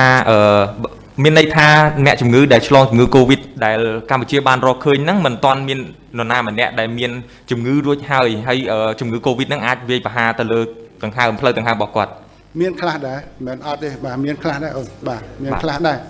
ប៉ុន្តែគ្រូពេទ្យយើងបានខិតខំព្យាបាលទៅតាមបច្ចេកទេសរបស់គាត់មានខ្លះអូនបាទអរគុណអាដាមសូមគោរពជំរាបសួរអាដាមលោកជំទាវខ្ញុំឈ្មោះកៅសុខាមកពីវិទ្យុស្ត្រីសូម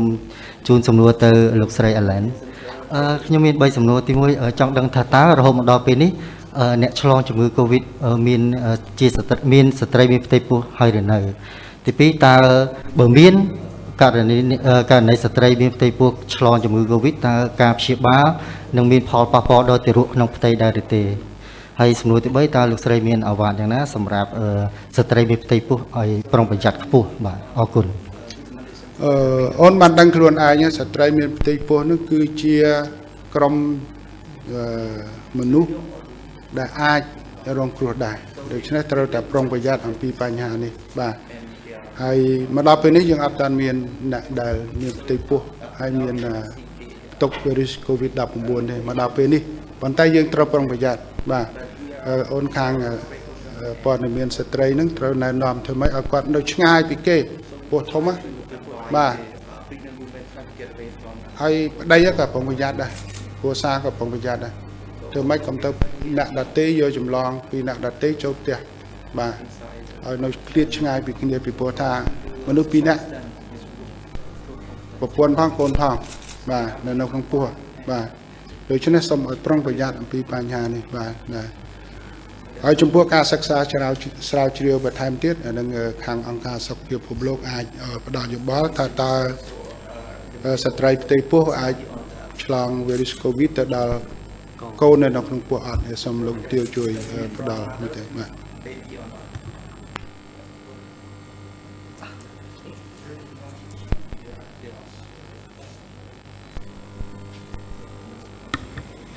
Okay, thank you very much for this question. WHO indeed pay attention to collect data about pregnant women infection and whether it can be transmitted to their baby. So far, we have not seen the significant report. And the prevention is the key for the pregnant women. The measures that we are taking for precaution measure is the same as other. គាត់ចង់ជម្រាបថានៅអង្គការ WHO ហ្នឹងគឺយើងធ្វើការប្រមូលយ៉ាងស៊ីជម្រៅទៅលើទិន្នន័យដែលទាក់ទងជាមួយនឹងស្ត្រីមានផ្ទៃពោះហ្នឹងដែរ However, if you have a baby, you need to have a breastfeeding, right? So the mom really needed to exercise the standard precaution like hand washing, cough etiquette, keeps the social distancing. All this is very important, in particular hand washing for breastfeeding. But WHO still continue to encourage her breastfeeding because there's no evidence right now. But it's new diseases. We are continue to collect the data. ឥឡូវនេះចង់លើកឡើងថាអង្គការសុខភាពពិភពលោកយើងហ្នឹងគឺថាតាក់ទងជាមួយនឹងស្ត្រីមានផ្ទៃពោះគឺថាយើងឲ្យ breastfeeding មានន័យថាការបំបៅដោះដោយផ្ទាល់ណា breastfeeding ហ្នឹងគឺថាហ្នឹងដើម្បីជួយសុខភាពកុមារហើយឥឡូវនេះក៏គាត់ WHO ក៏កំពុងតែសិក្សាស្រាវជ្រាវទៅលើបញ្ហាហ្នឹងពីព្រោះយើងអត់ដឹងទាំងអស់គ្នា instantly នួយទៀតមួយដោយមានជើងបាទ បាទជ្រាបសួរឲ្យដំណើរលោកជំទាវនិងឥឡូវលោកស្រីមានវត្តមាននៅទីនេះខ្ញុំឈ្មោះ Povi មកពីទូរទស្សន៍អប្សរាខ្ញុំមានសំណួរមួយចំនួនតើតងជាមួយនឹងវិធីសាស្ត្រចង់នឹងតើតងជាមួយក្រសួងសុខាភិបាលរបស់កម្ពុជាយើងសពថ្ងៃអាយដាមបានជម្រាបខាងលើហើយថាមានចំនួនប្រហែលជា500ទៅ600ដែលមានសមត្ថភាពក្នុងការធ្វើតេស្តប្រជាពលរដ្ឋយើងបច្ចុប្បន្ននៅត្រង់ចំណុចនេះតើថ្ងៃអនាគតតើក្រសួងសុខាភិបាលមានគម្រោងបង្កើនលទ្ធភាពនៃការធ្វើឲ្យបានច្រើនជាងនេះទៀតដែរឬទេនេះសំណួរទី1សំណួរទី2របស់ខ្ញុំគឺបច្ចុប្បន្ននេះកម្ពុជារបស់យើងប្រើប្រាស់វិធីសាស្ត្រអ្វីខ្លះដើម្បីតាមដាននិងស្រាវជ្រាវ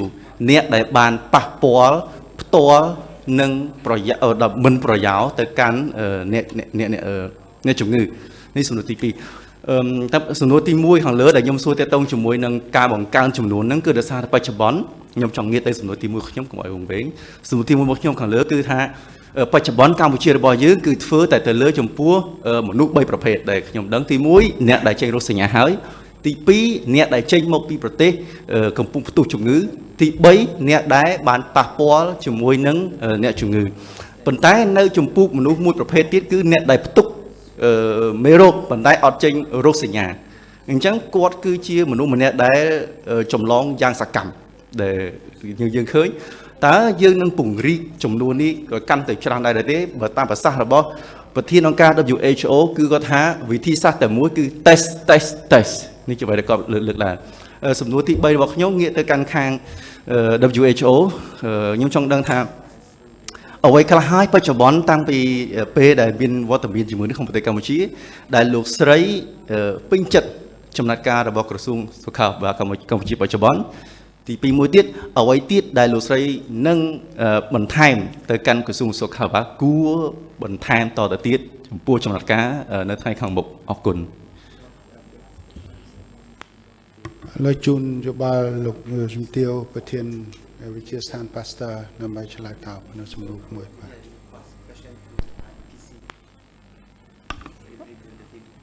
Okay, so thank you for your question. As I say, with the methodology WHO recommended testing that we are doing at the moment, we still have some capacities, and of course, what we are starting to do with the technical partner, MOH, lead by WHO and MOH in terms of planification is to look at what could be the methods for large testing, like it has been done in other country, but very few. Only South Korea or Singapore were quite successful. You know that it's not the case in the US or in Europe. So what we are working on at the moment, but all together, you know, is what could be the technology response to do more testing and when to implement in the community, because at the moment we have only one cases where we can say it has been locally transmitted, but it was linked to imported cases. So we still have this epidemiological link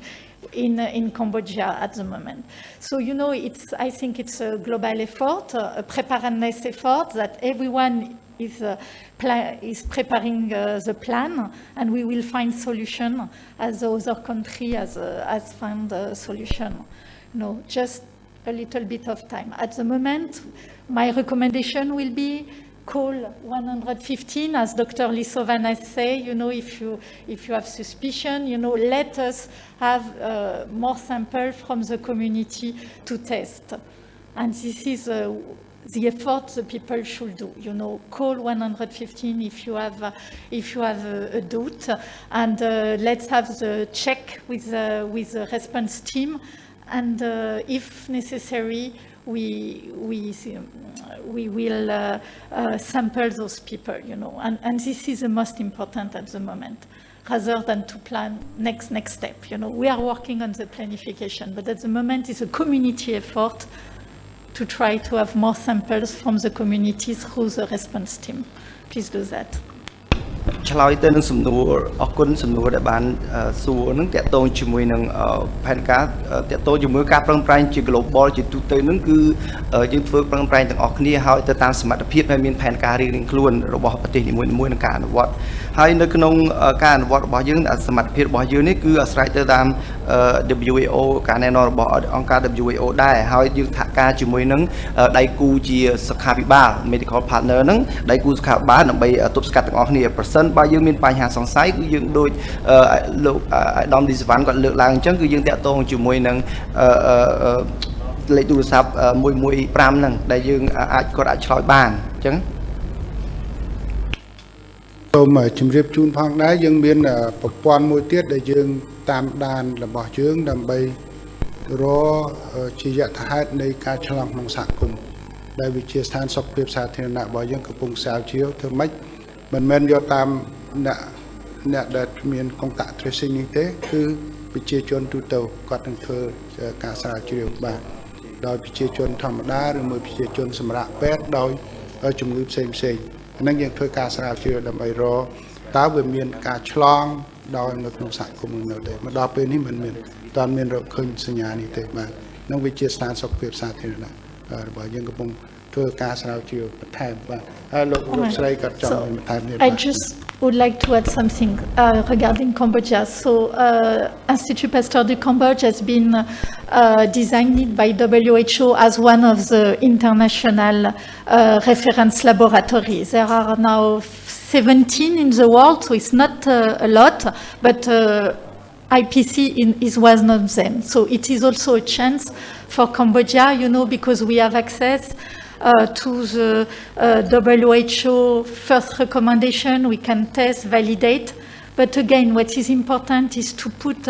and to use only tests that are truly validated. What will be the worst is to use tests that have not been validated according to WHO standard. So the positive point for Cambodia is we will have access to the information very early on because we are part of this international network since last week. This is a success for us and for Cambodia, and it's because we have worked all together very closely. We were able to show the quality of what we are doing.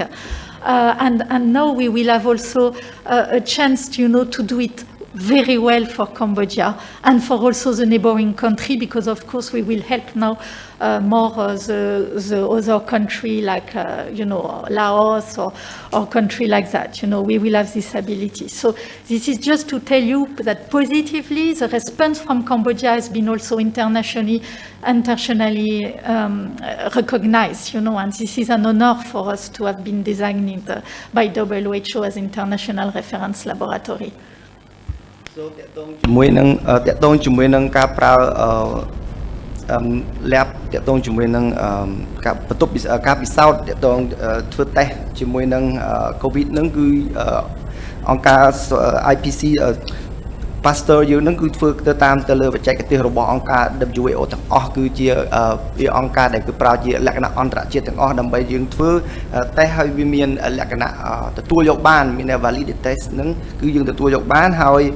តម្រូវការជាចាំបាច់នេះគឺថាយើងប្រមូលព័ត៌មានដែលយើងតាក់ទងគ្នាដើម្បីឲ្យវាផ្សំគុំគ្នារវាងតេស្តហើយនឹងព័ត៌មានដែលយើងទទួលបានពីសហគមន៍របស់យើងហ្នឹងបាទ Excuse me មួយសំណួរទៀតទៅកាន់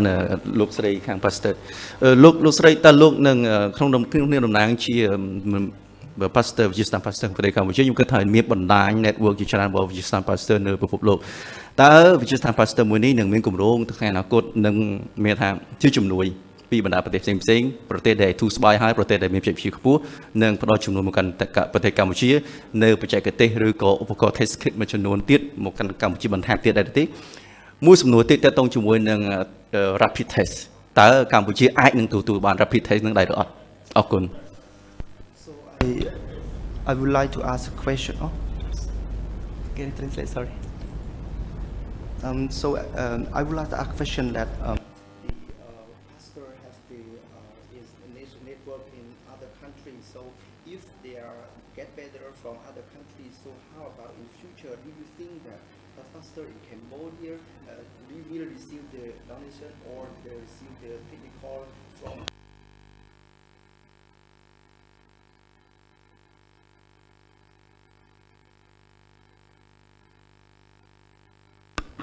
So first of all, since the beginning, and this is why we have been designated as International Reference Lab, we are working not only with the network of the Institut Pasteur, so among those reference labs, 4 now are belonging to the network of the international network of the Institut Pasteur. We are the 4th from the network.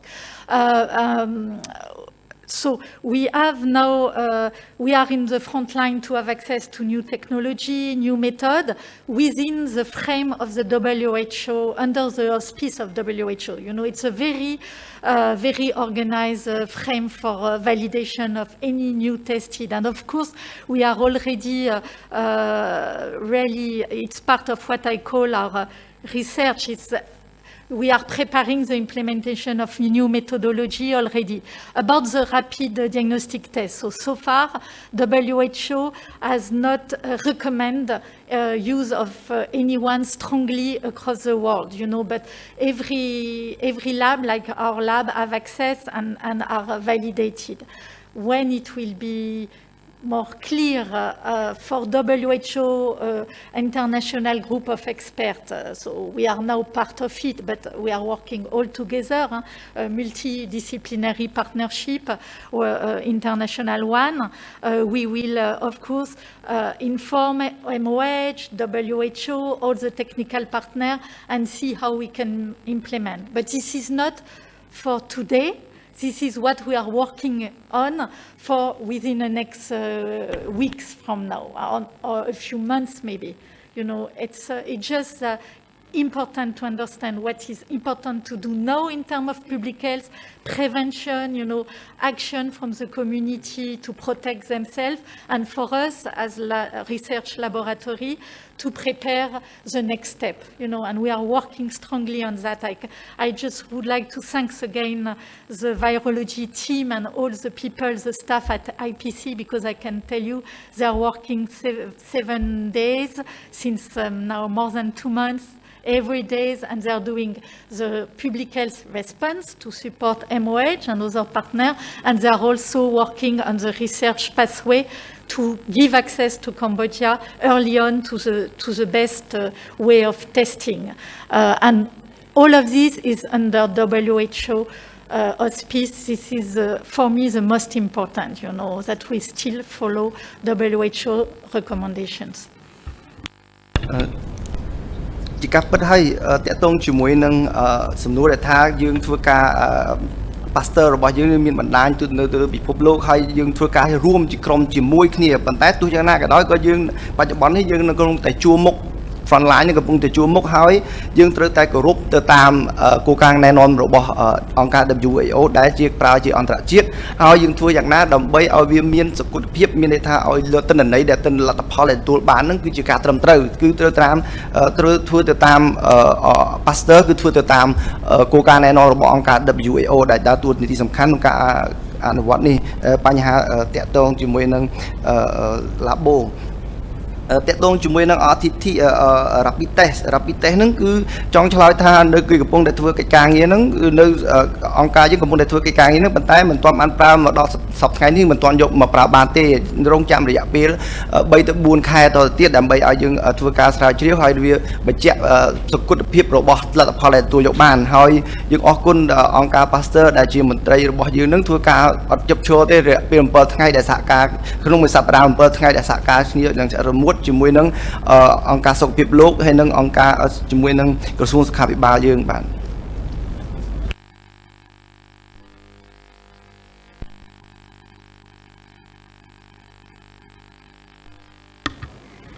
Okay, first of all, thank you very much. WHO has been mentioned by all our Ministry of Health official and my colleague from Pasteur Institute. Thank you for that. Now, let me just clarify about testing. Testing strategy, the one DG mentioned. Lab testing.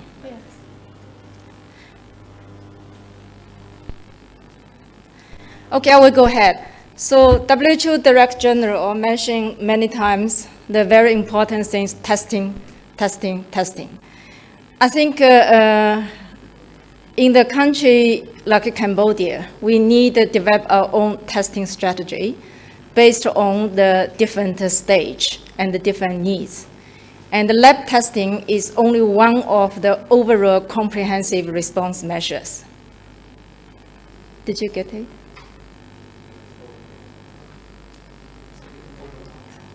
Overall.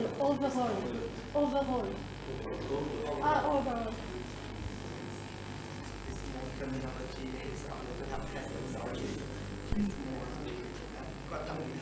យើងធ្វើតេស្តហ្នឹងគាត់ថាតេស្ត2 ដងតេស្តទៅលើ lab ទៅលើបន្ទប់ពិសោធន៍ line សម្ភារៈពិសោធន៍ហ្នឹងតេស្តទៅលើចំនួនដែលគឺដើម្បីឲ្យបានសុខភាពហ្នឹងទាក់ទងជាមួយនឹង I'm not so clear on overload. Okay, I will go ahead. And lab testing is one of comprehensive response measure. It's not the only one. In Cambodia, our response to more than 120 cases so far has been very impressive. WHO really highly commend this response. Why? We did very well despite the challenge. One, because we have very functional, good rapid response team. Second, we have very reliable lab testing. These two are very important factors for the successful response so far in Cambodia.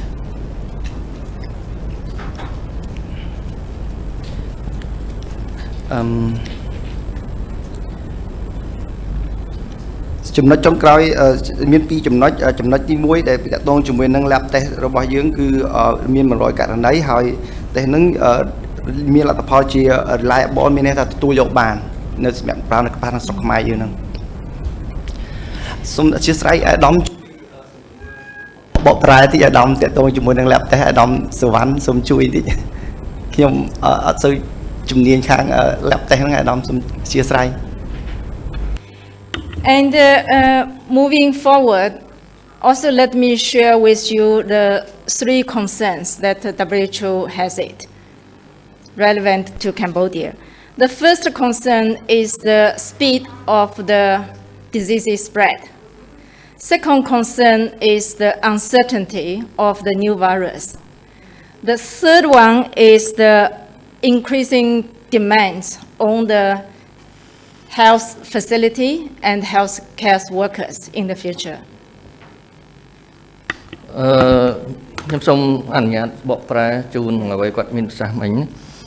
គាត់បានមានប្រសាសន៍ថាចំពោះប្រទេសកម្ពុជាយើងមានក្រុមការងារ2ដែលយើងអាចជឿជាក់បានដែលខ្លាំងទី1យើងមានក្រុមឆ្លើយតបបន្ទាន់ដែលធ្វើការលឿនរហ័សប្រកបដោយប្រសិទ្ធភាពនិងទី2គឺយើងមានមន្ទីរពិសោធន៍មួយដែលស្តង់ដារអន្តរជាតិបាទគឺការងារពីរនេះគឺធ្វើឲ្យប្រទេសកម្ពុជាយើងមានលក្ខណៈមួយទុកចិត្តបានខ្ពស់បាទដោយឡែកបាញ់មិនគាត់និយាយប៉ុន្តែទោះបីយ៉ាងណាក៏ដោយយើងនៅបន្តព្រួយបារម្ភនៅអនាគតទៀតទី1គឺល្បឿននៃការរាតត្បាតរបស់ជំងឺនេះបាទព្រោះជំងឺនេះជាជំងឺថ្មីបាទទី2គឺដោយសារជំងឺទី1ថ្មីយើងអត់ដឹងថាតើអនាគតវានឹងប្រែប្រួលយ៉ាងណាទៀតនៅមិនទាន់ដឹងច្បាស់លាស់ចំណុចទី3គឺក្នុងករណីបើសិនជាកើនឡើងឈឺច្រើនហ្នឹងគឺអាចប៉ះពាល់ទៅដល់ការពិនិត្យព្យាបាលនៅទីពេទ្យដែលរស់ពីហួសពីសមត្ថភាពនៃការព្យាបាលបានបាទ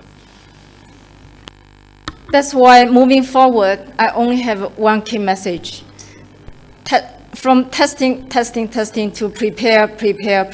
No regret to prepare for the larger scale outbreak. We are doing very well for the initial response, but we are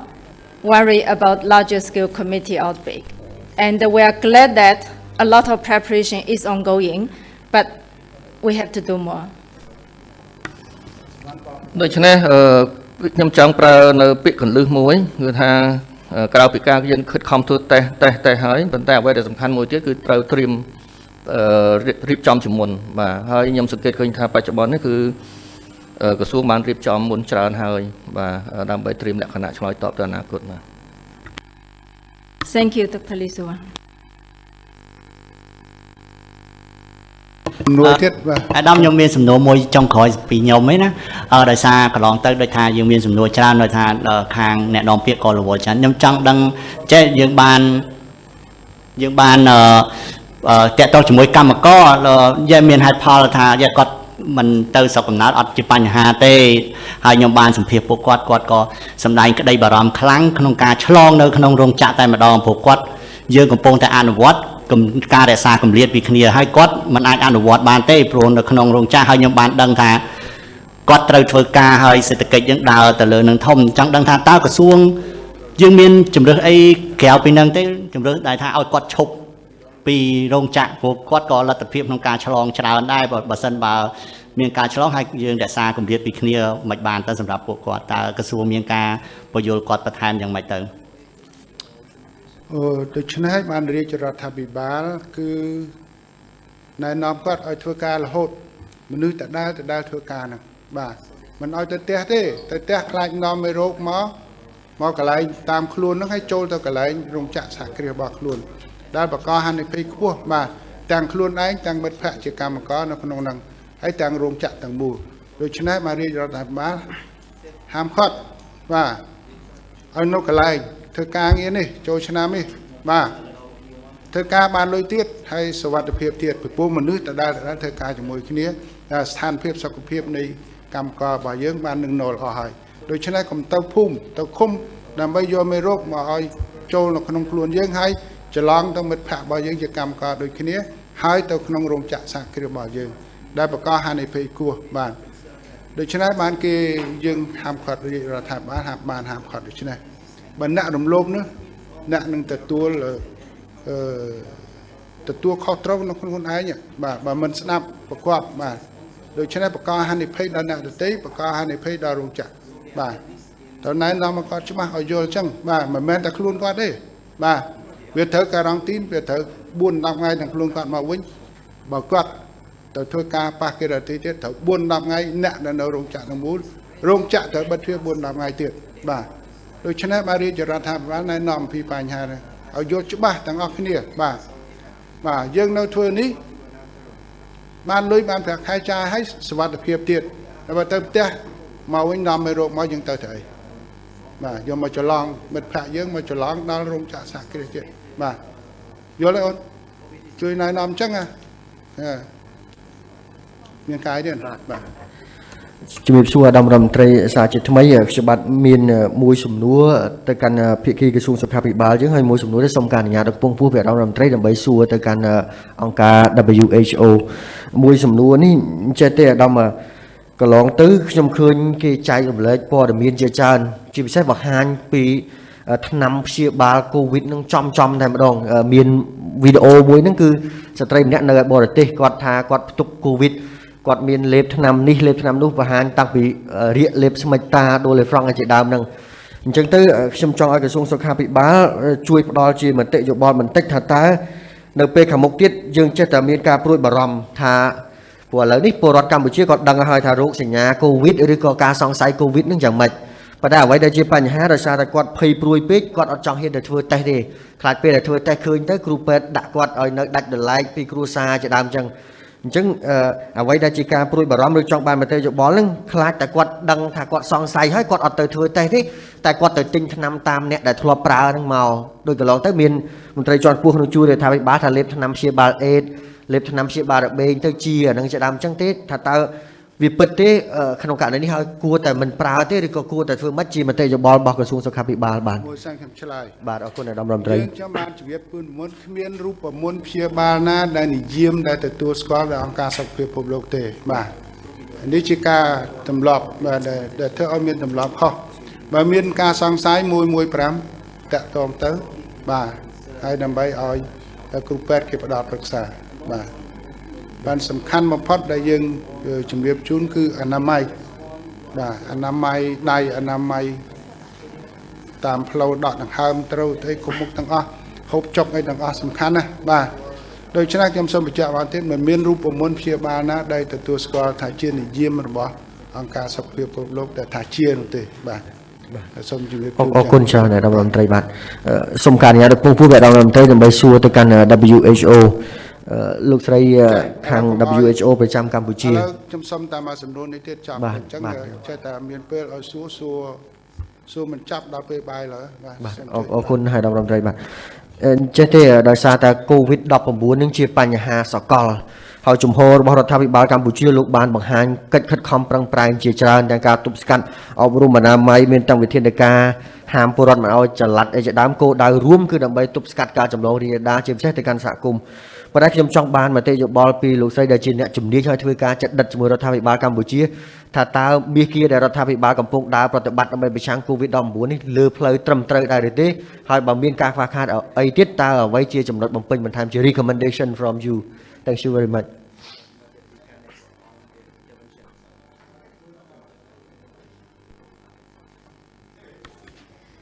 Just make sure I understand your question. You mentioned about in Cambodia now we activate the whole government approach, implement many measures. Is it correct or not? I mean that you work closely. So I try to convert into English, but I would like to say sorry in advance because my English is not good. Yes, I think you work well and closely to the government of Cambodia, and as you know that Cambodian government they try hard to fight against with COVID-19. So I would like to get your recommendation. Does the government work on the right way right now, or do you have any common more? Make sure the government implementation to fight against COVID on the right way. Thank you very much. First of all, your English is excellent, much better than my command, John Rimsu. So in Cambodia, WHO has been working very closely with the government. The government put 3 priorities. 1, prevent additional importation. 2nd, stop transmission, prevent further spread. Thirdly, preparing for the larger scale outbreak. This is highly consistent with what WHO recommendation. So far, as I mentioned that, Cambodia has been doing very well in response to more than 120 cases. នឹងឯសំណួរល្អហើយគាត់ WHO ធ្វើការជាប់លាប់គៀកជាមួយនឹងរាជរដ្ឋាភិបាលហើយរាជរដ្ឋាភិបាលបានធ្វើសកម្មភាព3ដែលត្រឹមត្រូវបំផុតនោះហើយបានពិន្ទុលើស100ទៀតណាហើយទី1គឺតាក់ទងជាមួយនឹងការទប់ទល់ការការពារទី2គឺការបញ្ឈប់នៃការឆ្លង ពី1ទៅ1ហើយទី3គឺការរៀបចំដែលមានថារៀបចំដូចជាយើងបានលើកមិញគឺតាក់ទងជាមួយនឹងការបង្ការដូចទីហោដូចជាការបត់ដាក់បទបញ្ជាឬមួយក៏វិធានការបន្ថែមរបស់រាជរដ្ឋាភិបាលខាង WHO គឺថារាជរដ្ឋាភិបាលធ្វើហ្នឹងគឺជាការត្រឹមត្រូវហើយនៅពេលបច្ចុប្បន្ននេះបាទសុំកែតម្រូវបន្តិចសុំកែតម្រូវបន្តិចសុំកែតម្រូវមិនមែនបន្ទុក100ទេចង់និយាយថាប្រទេសកម្ពុជាហ្នឹងយើងបានគ្រប់គ្រងល្អប្រសើរនៅករណី100ករណីដំបូងដែលគ្មានឲ្យប៉ះពាល់ទាំងយើងព្យាបាលជាបានទាំងការបន្តប៉ះពាល់ដល់ផ្នែកផ្ដល់សេវាក្នុងទីពេទ្យនេះយើងគ្រប់គ្រងបានល្អរបស់ប្រទេសកម្ពុជាយើងអរគុណ Moving forward, as His Excellency Minister mentioned that the COVID situation remains very, very serious. Our focus needs to be really fighting against this new virus and to save their life. For that one, the top priority for us is really to prepare larger scale outbreak because Cambodia may also experience community transmission. If not now, but we have to prepare for the future. ដោយអាយដាមគាត់បានលើកបង្ហាញហើយថាយើងបានធ្វើបានល្អទាក់ទងជាមួយនឹងបញ្ហាការគ្រប់គ្រង COVID នេះប៉ុន្តែជំងឺ COVID នេះគឺជាប្រភេទជំងឺមួយដែលការសាហាវហើយលឿនហើយយើងវាថ្មីហើយប៉ុន្តែទោះយ៉ាងណាក៏ដោយក៏យើងត្រូវគិតអំពីមេរោគដែលថ្មីទៀតដែលយើងអាចភ្ជាប់ផ្ទាន់មកភ្ជាប់ជាមួយទៀតហើយប្រទេសកម្ពុជាយើងក៏ធ្លាប់មានបទពិសោធន៍នឹងតាក់ទងជាមួយនឹងជំងឺឆ្លងនេះដែរហើយបញ្ហាសំខាន់គឺយើងត្រូវរៀបចំផែនការមុនទប់ទល់មុនពេលដែលមេរោគថ្មីដែលកើតមានឡើងបន្តទៀតបាទសូមអរគុណ If we have a larger number of patients in the future, we really will have the high demand on the health facilities and healthcare workers. For example, do we have enough the hospital bed where we can treat severe patients? I'm glad that we're also preparing for that. Do we have enough ventilator? Do we have enough personal protective equipment? Because many countries experience shortage of PPE. And also, do we have enough the hotel where we can also, or other facility we can use for mild cases? And more importantly, the healthcare worker rapid response team need to be expanded to do the more larger scale response. For that one, WHO is working with the Ministry of Health and other sector to make sure that we are better prepared. យើងដឹងហើយថាជំងឺនឹងបើសិនបើវាមានការជំងឺ COVID នឹងបើសិនបើមានការរីករាលដាលកាន់តែធំទៅហើយវាខ្វះកម្លាំងហើយសមត្ថភាពការគ្រប់គ្រងទាំងសម្ភារៈទាំងមន្ត្រីពេទ្យរបស់យើងនឹងផងបបពិសោធន៍យើងមើលប្រទេសគេនឹងគឺកន្លងមកនឹងគឺមានការខ្វះខាតអញ្ចឹងខ្វះខាតទាំងគ្រូពេទ្យខ្វះខាតទាំង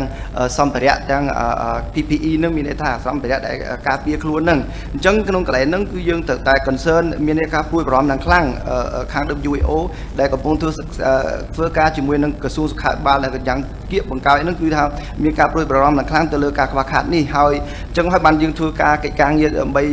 ធ្វើការអន្តរាគមន៍ចាប់តាំងពី mild case ហ្នឹងមានន័យថាជំងឺដែលទៅចាប់ផ្ដើមដំបូងហ្នឹងយើងចាប់ផ្ដើមខ្ទប់វាតាំងពីដំបូងកុំឲ្យវាកើតឡើងរីករាលដាលខ្លាំងហើយអង្គការ WHO មានការផ្ដល់អនុសាសន៍យ៉ាងខ្លាំងគឺយើងធ្វើការទប់ស្កាត់ទាំងអស់គ្នាដើម្បីចូលរួមកុំឲ្យកើតមាន COVID នេះរីករាលដាលរាតត្បាតកាន់តែខ្លាំងនៅក្នុងប្រទេសកម្ពុជាយើងបាទអរគុណណាស់ខ្ញុំបានជូនព័ត៌មាននេះតនេះហើយបន្តមកមានស្ថិតិបាទដែលអស់លោកស្រីយកទៅផ្សព្វផ្សាយដើម្បីឲ្យប្រជាពលរដ្ឋជ្រាបបាទអំពីស្ថានភាពវិវត្តនៃជំងឺ COVID របស់យើងតមកអំពីសញ្ជាតិបាទដូច្នេះសូមឲ្យបងខ្ញុំភ្ជាប់ឲ្យបងប្អូនដើម្បីយកទៅប្រើប្រាស់ជូនព័ត៌មានអំពីសញ្ជាតិបាទដែលអស់លោកស្រីនឹងយកទៅផ្សព្វផ្សាយជូនព័ត៌មានតមកទៀតអំពី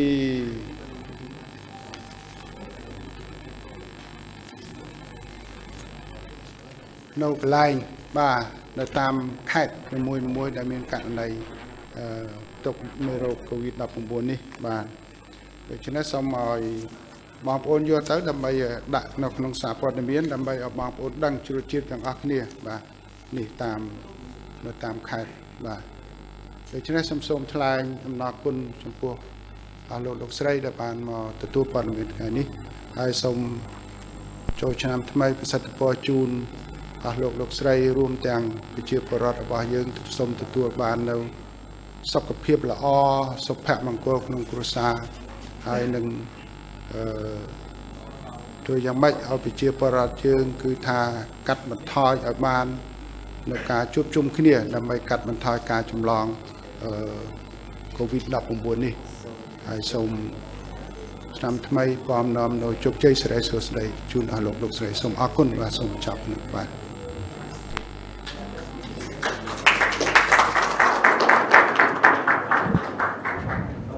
ចាទស្សនិកជនដែលកំពុងតាមដានទស្សនាជាទីមេត្រីមុននេះបន្តិចលោកអ្នកក៏បានស្ដាប់នៅការលើកឡើងរបស់អាដាមរដ្ឋមន្ត្រីមុំមិនហេងរួមទាំងខាងអង្គការសុខភាពពិភពលោកនិងវិទ្យាស្ថាន Pasteur នៅកម្ពុជារួមទាំងចាវិក្កាមនៅក្នុងសន្និសីទសារព័ត៌មានមុននេះបន្តិចផងដែរជុំវិញទៅនឹងស្ថានភាពបច្ចុប្បន្នភាពនៃជំងឺ COVID-19 ដែលមាននៅក្នុងប្រទេសកម្ពុជាហើយនេះខ្ញុំក៏សូមជម្រាបជូនបន្ថែមទៀតផងដែរទៅលើសំណួររបស់ប្រិមិត្តដែលបានសួរតាមរយៈគេហទំព័រដូចជាចា Facebook របស់ទូ Fresh News ជំវិញទៅនឹងជំងឺក៏ដូចជាការការពារធ្វើយ៉ាងម៉េចឲ្យមានប្រសិទ្ធភាពខ្ពស់ចានេះខ្ញុំក៏សូមជម្រាបជូននឹងរំលឹកសាសជាថ្មីជំវិញទៅនឹងចាជំងឺ COVID-19 បើយើងគិតត្រឹមព្រឹកនេះគឺมันមានអ្នកដែលឆ្លងមិនរកឃើញករណីថ្មីឆ្លងជំងឺ COVID-19 នោះទេហើយក៏មិនទាន់មិនមានករណីដែលជាសះស្បើយផងដែរនៅព្រឹកនេះដូច្នេះយើងសរុបតាំងពីរហូតមកដល់បច្ចនៅក្នុងរហូតមកដល់ព្រឹកនេះគឺមានអ្នកចាជាសះស្បើយចំនួន77នាក់ចាហើយក្នុងនោះគឺមានតែ45នាក់ប៉ុណ្ណោះដែលកំពុងតែឆ្លងជំងឺ Covid និងកំពុងតែទទួលបានការព្យាបាលយ៉ាងយកចិត្តទុកដាក់ពីក្រសួងសុខាភិបាលហើយក្នុងនោះដែលយើងសរុបទាំងអស់គឺ122នាក់នៅក្នុងប្រទេសកម្ពុជាដែលបានឆ្លងនៅជំងឺ Covid-19 ដែលសិតតែជាករណីចាចម្លងចូលមកពីក្រៅស្រុកចូលមកក្នុងប្រទេសកម្ពុជាយើងហើយនេះខ្ញុំក៏សូមជម្រាបជូនផងដែរដែលសារតែទស្សនិកជនគាត់នៅតែមានចម្ងល់ជុំវិញទៅនឹងការការពារធ្វើយ៉ាងម៉េចឲ្យមានប្រសិទ្ធភាពខ្ពស់ដោយជាការលើកឡើងរបស់ខាងក្រសួងសុខាភិបាលក៏ដូចជាចាសម្ដេចតេជោហ៊ុនសែននាយករដ្ឋមន្ត្រីនៃកម្ពុជាដែលបានដាក់បំរាមជូនទស្សនិកជនជុំវិញទៅនឹងការការពារក្នុងកំឡុងចូលឆ្នាំខ្មែរប្រពៃណីជាតិនេះសូមបងប្អូនចាគឺមិនឲ្យមានបំលាស់ទីទេនៅទីណាគឺនៅទីតាំងហ្នឹងដើម្បីបញ្ជៀសឲ្យឆ្ងាយពីការចម្លងជំងឺ COVID-19 ដែលជាជំងឺដែលកាចសាហាវគឺឆ្លងលឿនមែនទែនដែលយើងមិនអាចនឹងស្មានទុកដឹងថាអ្នកណាមានជំងឺឬក៏អត់ដូច្នេះបើសិនជាយើងនៅទីតាំងណាដែលគ្មានជំងឺហើយយើងនៅទីតាំងហ្នឹងដើម្បីការពារឲ្យយ៉ាងមានសុវត្ថិភាពជាងគេក្រៅពីយើងអនាម័យដៃជើងយើងមុននឹងប៉ះដៃយកដៃប៉ះមុខមាត់អ្វីដែលសំខាន់គឺលោកអ្នកត្រូវតែសម្អាតដៃឲ្យស្អាតជាមុនសិនមុននឹងយកដៃប៉ះនៅលើទំហំមុខមាត់ភ្នែកច្រមុះយើងដែលអាចងាយឆ្លងនឹងវីរុស COVID-19 ហើយលោកអ្នកនាងសួរជុំវិញទៅនឹងអាកាសធាតុត្រជាក់ធ្លាក់ភ្លៀងនេះក៏ធ្វើឲ្យមានផលវិបាកមួយចំនួនទៅដល់បងប្អូនប្រជាពលរដ្ឋយើងក៏ដូចជាគឺក្រុមគ្រូពេទ្យក្នុងការព្យាបាលអ្នកជំងឺផងដែរដោយសារតែសង្ឃឹមថាបងប្អូន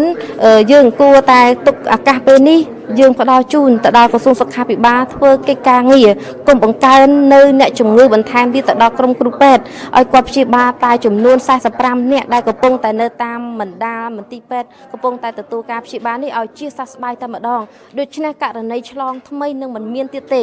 ដូច្នេះសង្ឃឹមថាសូមអស់លោកអ្នកនាងគោរពទៅតាមការណែនាំរបស់ក្រសួងសុខាភិបាលនិងអនុវត្តឲ្យបានខ្ជាប់ខ្ជួនតាមការមានប្រសាសន៍ដ៏ខ្ពង់ខ្ពស់ពីចាស់សម្ដេចជោហ៊ុនសែននាយករដ្ឋមន្ត្រីនៃប្រទេសកម្ពុជាដែលជាលោកឪពុកអ្នកម្ដាយដែលបានខិតខំប្រឹងប្រែង24ម៉ោងលើ24ម៉ោងដើម្បីតាមដានរួមទាំងដាក់នូវវិធានការថ្មីដើម្បីការពារសុវត្ថិភាពរបស់បងប្អូនប្រជាពលរដ្ឋដោយកំឡុងចូលឆ្នាំខ្មែរដែលសូមឲ្យបងប្អូនប្រជាពលរដ្ឋសូមគុំទៅទីខាងដូចថាយើងនៅភ្នំពេញសូមនៅភ្នំពេញគុំធ្វើដំណើរទៅតាមទីស្រុកយើងដើម្បីជួបជុំគ្នាក្នុងឱកាសចូលឆ្នាំខ្មែរយើងអាចប្រពធ្វើនៅតាមទីតាំងដែលយើងធ្លាប់នៅចាដើម្បីការពារកុំឲ្យមានបំលាស់ទីមួយទៀតគឺយើងត្រូវនៅឆ្ងាយពីគ្នាចាចង្ហែតណាស់ក៏1ម៉ែត្រកន្លះដើម្បីការពារនៅការឆ្លងនៅជំងឺ COVID-19 យើងដឹងហើយថាជំងឺ COVID-19 គឺឆ្លងទៅតាមកំតិចទួចទឹកមាត់របស់យើងដែលខ្ទាតទៅបកគោជុំវិញខ្លួនយើងពេលដែលយើងនិយាយអាចខ្ទាតអញ្ចឹងពេលដែលបងប្អូនមួយចំនួននៅក្បែរយើងអាចឆ្លងមួយទៀតបើសិនជាយើងក្អកតាលើតាមទីសាធារណៈដូចជាប្រកាន់ដៃបន្ទប់ទឹកឬក៏ជាកន្លែងណាដែលអាចនឹងងាយឆ្លងពេលដែលបងប្អូនប្រជាពលរដ្ឋយើងគាត់ធ្វើដំណើរទៅនឹងងាយឆ្លងនឹងឆ្លងដៃគាត់ប៉ះមុខមាត់មិនទាន់បានលាងស្អាតនឹងអាចនឹងឲ្យពួកគាត់ឆ្លងនៅជំងឺ COVID-19 ដែលមិនដឹងខ្លួនដូច្នេះដើម្បីទាំងអស់គ្នាចូលរួមក្នុងការនិយាយទៅគឺ សម្រាប់នៅជំងឺ Covid-19 នៅកម្ពុជាឲ្យស្លាប់មុននឹងចូលឆ្នាំខ្មែរនេះតែម្ដងឬក៏ចូលឆ្នាំខ្មែរនេះហើយសូមបងប្អូនកុំមានបំលាស់ទីទៅតាមទីតាំងកន្លែងផ្សេងក្រៅពីតំបន់ដែលយើងធ្លាប់នៅយើងដឹងផងដែរថាបើសិនជាយើងមិនមានភារកិច្ចអីចាំបាច់គឺយើងនៅផ្ទះហើយមួយទៀតដោយសារបច្ចុប្បន្ននេះចានៅតាមភោជនីយដ្ឋាននានានិងហាងកាហ្វេឬកន្លែងតំបន់ផ្សេងក៏មានការបិទផងដែរហើយនៅកន្លែងខ្លះដែលបើកក៏សូមមេត្តាបើយើងអាចទេគឺបិទទាំងអស់ទៅដើម្បីកុំឲ្យបងប្អូនប្រជាពលរដ្ឋយើងគាត់ទៅហូបអ្នកខ្លះគាត់អាចទៅហូបទីតាំងណាមួយជាការងាយនឹងចម្លងជំងឺផ្សេងនេះអ្វីដែលយើងបានលើកឡើងក៏ដូចជាក្រសួងសុខាភិបាលនិងការថ្លែងរបស់ប្រមុខរដ្ឋាភិបាលអ្វីដែលសំខាន់គឺដើម្បីតែផលប្រយោជន៍របស់ប្រជាពលរដ្ឋតែប៉ុណ្ណោះសុវត្ថិភាពរបស់កូនចៅប្រជាពលរដ្ឋគឺជាទឹកចិត្តរបស់ឪពុកម្ដាយទាំងអស់ដែលគាត់នឹងកំពុងតែចង់បានដូច្នេះសង្ឃឹមថាបងប្អូនប្រជាពលរដ្ឋសូមកុំបំលាស់ទីគឺកុំទៅចេញទៅតាមទីសាធារណៈបើសិនជាលោកអ្នកមិនចាំបាច់គឺយើងនៅផ្ទះយើងត្រូវថែរក្សាកូនហើយនឹងមនុស្សចាស់ដែលចម្បងជាងគេដែលងាយឆ្លងហើយនឹងអាចនឹងយ៉ាប់យើងនៅសុខភាពមួយយ៉ាងវិញទៀតបើសិនជាលោកអ្នកនាងចាមានចម្ងល់ចាបន្ថែមទៀតអាចចូលទស្សនានៅទូ Fresh News ដែលយើងផ្សាយបន្តផ្ទាល់រហូតចាបើសិនជាមានព័ត៌មានថ្មីនឹងគេហទំព័រចាតាមទូរទស្សន៍ទាំង25ខេត្តក្រុងនិងផ្សាយលម្អិតពីជំងឺ Covid-19 និងព័ត៌មានផ្សេងហើយមួយយ៉ាងទៀតចាលោកអ្នកក៏អាចតាមដាននៅเพจរបស់ក្រសួងសុខាភិបាលចាដែលគេហទំព័ររបស់ក្រសួងសុខាភិបាលកម្ពុជាលោកអ្នកអាចចូលមើលដើម្បីដឹងអំពីព័ត៌មានពិតនៃជំងឺ Covid-19 ហើយនឹងដឹងវិធានការពិតប្រាកដតែយើងគួរធ្វើបែបណាដើម្បីអាចការពារកុំឲ្យឆ្លងនៅជំងឺ Covid-19 ដូច្នេះដូចនេះខ្ញុំជម្រាបជូនហើយជម្រាបជូនទៀតគឺកុំនៅចានៅកុំធ្វើដំណើរទៅតាមទីតាំងដែលងាយនឹងឆ្លងនៅជំងឺ Covid-19 នៅផ្ទះមិនមានបំលាស់ទីយើងនៅជុំគ្រួសាររបស់យើងដែលគ្មានជំងឺយើងនឹងមិនអាចចម្លងទៅដល់ពួកគាត់នោះទេចាដូច្នេះបើសិនជាយើងមានបំលាស់ទីខ្លួនអ្នកនឹងអាចចម្លងទៅគ្រួសារអ្នកអាចចម្លងទៅដល់សហគមន៍ដូច្នេះក៏បានមានការរីករាលដាលឆ្លងទៅដល់សហគមន៍ដែលជាក្តីបារម្ភមួយដែលអាយដាមរដ្ឋមន្ត្រីមុំមនីបានលើកឡើងផងដែរថាចាបើសិនជាយើងមានការបំលាស់ទីមិនមានការអនាម័យចាយើងមានការហូបចុកផឹកស៊ីជុំគ្នាវានឹងងាយឆ្លងដែលនឹងធ្វើឲ្យមានការកើនឡើងនៃចំពោះជំងឺ Covid កាន់តែរីកសាយភាយទៅតាមតំបន់និងសហគមន៍ដូច្នេះហើយសង្ឃឹមថានៅក្នុងអំឡុងចូលឆ្នាំខ្មែរប្រពៃនេះជាតិនេះបងប្អូនដែលគាត់សូមអរគុណដែលកម្មការនីបងទាំងអស់នៅបណ្ដាក្រុមហ៊ុនស្ថាប័នរដ្ឋឯកជនមួយចំនួនដែលលោកចាស់មិនបានបំលាស់ទីគឺបើសិនជាគាត់ធ្វើការហើយចាស់គឺគាត់មិនទៅទីតាំងណាដែលងាយឆ្លងនិងចម្លងទៅអ្នកដទៃហើយបងប្អូនមួយចំនួនដែលគាត់ទោះយ៉ាងម៉េចក៏មានអ្នកមួយចំនួនប្រជាពលរដ្ឋយើងចាស់គាត់លួចឆ្លៀតជិះទៅតាមច្រកផ្សេងដើម្បីចេញពីការខាត់របស់សមត្ថកិច្ចដើម្បីធ្វើទៅតាមទៅធ្វើដំណើរទៅភូមិរបស់គាត់ស្រុកកំណើតរបស់គាត់ដើម្បីប្រារព្ធពិធីចូលឆ្នាំខ្មែរជួបជុំគ្រួសារនេះដូច្នេះបើសិនជាបងប្អូនបានទៅហើយក៏សូមកុំភ្លេចណានៅឲ្យឆ្ងាយពីក្រុមគ្រួសារយើងអាចគឺ14ថ្ងៃមុននឹងជួបពួកគាត់បើយើងទៅព្រោះនេះគឺដើម្បីសុវត្ថិភាពរបស់បងប្អូនប្រជាពលរដ្ឋតែប៉ុណ្ណោះកុំឲ្យឆ្លងទៅដល់ចាបងប្អូនយើងគ្រួសារយើងឪពុកម្ដាយយើងនិងអ្នកភូមិរបងជាមួយយើងដូច្នេះនេះគឺជាការចូលរួមចំណែកមួយដ៏ខ្ពស់និងធំធេងបំផុតរបស់ប្រជាពលរដ្ឋដែលចូលរួមក្នុងការលុបបំបាត់ឬក៏ដូចជាថាសម្លាប់នៅជំងឺ Covid-19 នៅប្រទេសកម្ពុជាយើងទាំងស្រុងហើយនេះខ្ញុំក៏សូមជម្រាបជូនផងដែរថាត្បិតតែពេលនេះនៅប្រទេសកម្ពុជាយើងមិនទាន់មានចំនួនប្រជាពលរដ្ឋស្លាប់ដោយសារជំងឺ Covid-19 ក៏ដោយក៏ប៉ុន្តែលោកអ្នកក៏បានសង្កេតឃើញផងដែរនៅតាមបណ្ដាប្រទេសចានៅលើពិភពលោកដែលមកគិតមកដល់មកត្រឹមថ្ងៃនេះចាគឺមាន7 លានអ្នកផងដែរដែលបានឆ្លងនៅជំងឺ Covid-19 ក្នុងចំណោម210ប្រទេសហើយនៅក្នុងនោះក៏មានអ្នកស្លាប់ចំនួនជាង100000អ្នកផងដែរដែលបានស្លាប់ហើយ14អ្នកផ្សេងទៀតក៏បានជាសះស្បើយតែយើងដឹងផងដែរថាការជាសះស្បើយនឹងមានករណីអាចលុបឡើងវិញដូច្នេះយើងត្រូវតែមានការប្រុងប្រយ័ត្នទាំងអស់គ្នាការប្រុងប្រយ័ត្ននឹងភ័យខ្លាចភ្ជាប់ជាមួយនឹងការអនាម័យនិងកុំដើរទៅតាមទីសាធារណៈបើមិនចាំបាច់គឺយើងពុំមានបំលាស់ទីនេះគឺជាសុវត្ថិភាពមួយដ៏ចម្បងដែលមិនអាចឆ្លងពីអ្នកដទៃមកចូលក្នុងគ្រួសារយើងហើយមុននេះអាយដាមរដ្ឋមន្ត្រីមកមិនហេងក៏បានផ្ដាំផ្ញើទៅដល់បងស្ត្រីមានផ្ទៃពោះសូមធ្វើយ៉ាងណាប្រយ័ត្នប្រយែងសំខាន់គឺស្វាមីគាត់និងក្រុមគ្រួសារធ្វើយ៉ាងម៉េចសុវត្ថិភាពកុំមានបំលាស់ទីយើងនៅគ្រួសាររបស់យើងអាចជុំគ្រួសាររបស់យើងក្នុងអំឡុងចូលឆ្នាំខ្មែរកុំយកជំងឺពីក្រៅយកដាក់ក្នុងផ្ទះដែលអាចបណ្ដាលឲ្យគ្រោះថ្នាក់ទៅដល់ក្រុមគ្រួសារយើងចាហើយនេះខ្ញុំក៏សូមអរគុណទៅដល់ទស្សនិកជនដែលបានតាមដានទស្សនាក្នុងសិទ្ធិកសែតនៅពេលនេះហើយនេះខ្ញុំក៏សូមខន្តីបេទោសរាល់ ចំណុចខ្វះខាតនៅចំណុចណាមួយនេះខ្ញុំនឹងជំរាបជូនលម្អិតនៅពេលក្រោយទៀតជុំវិញជំងឺ Covid និងសុខភាពផ្សេងៗជូនអស់លោកអ្នកនាងដើម្បីជាសុវត្ថិភាពការពាររបស់យើងចាស់យើងរួមគ្នាទប់ស្កាត់ចាស់ការពារនិងអនុវត្តនៅវិធានការរបស់ក្រសួងសុខាភិបាលនិងរបស់ចាស់សមាជិកហ៊ុនសែនដែលលោកជាឪពុកអ្នកម្ដាយដែលកំពុងតែរៀបចំដូចជាបន្តនៅវិធានការផ្សេងដើម្បីការពារកូនចៅរបស់យើងដូច្នេះយើងក៏ត្រូវចូលរួមជាមួយនឹងឪពុកម្ដាយរបស់យើងថែរក្សាសុខភាពឲ្យចម្បងកុំឲ្យឆ្លងនៅជំងឺ Covid-19 ចាសូមអរគុណទស្សនិកជនគណៈនេះវត្តមានយើងខ្ញុំទាំងអស់គ្នាក៏សូមអរគុណនិងសូមជម្រាបលា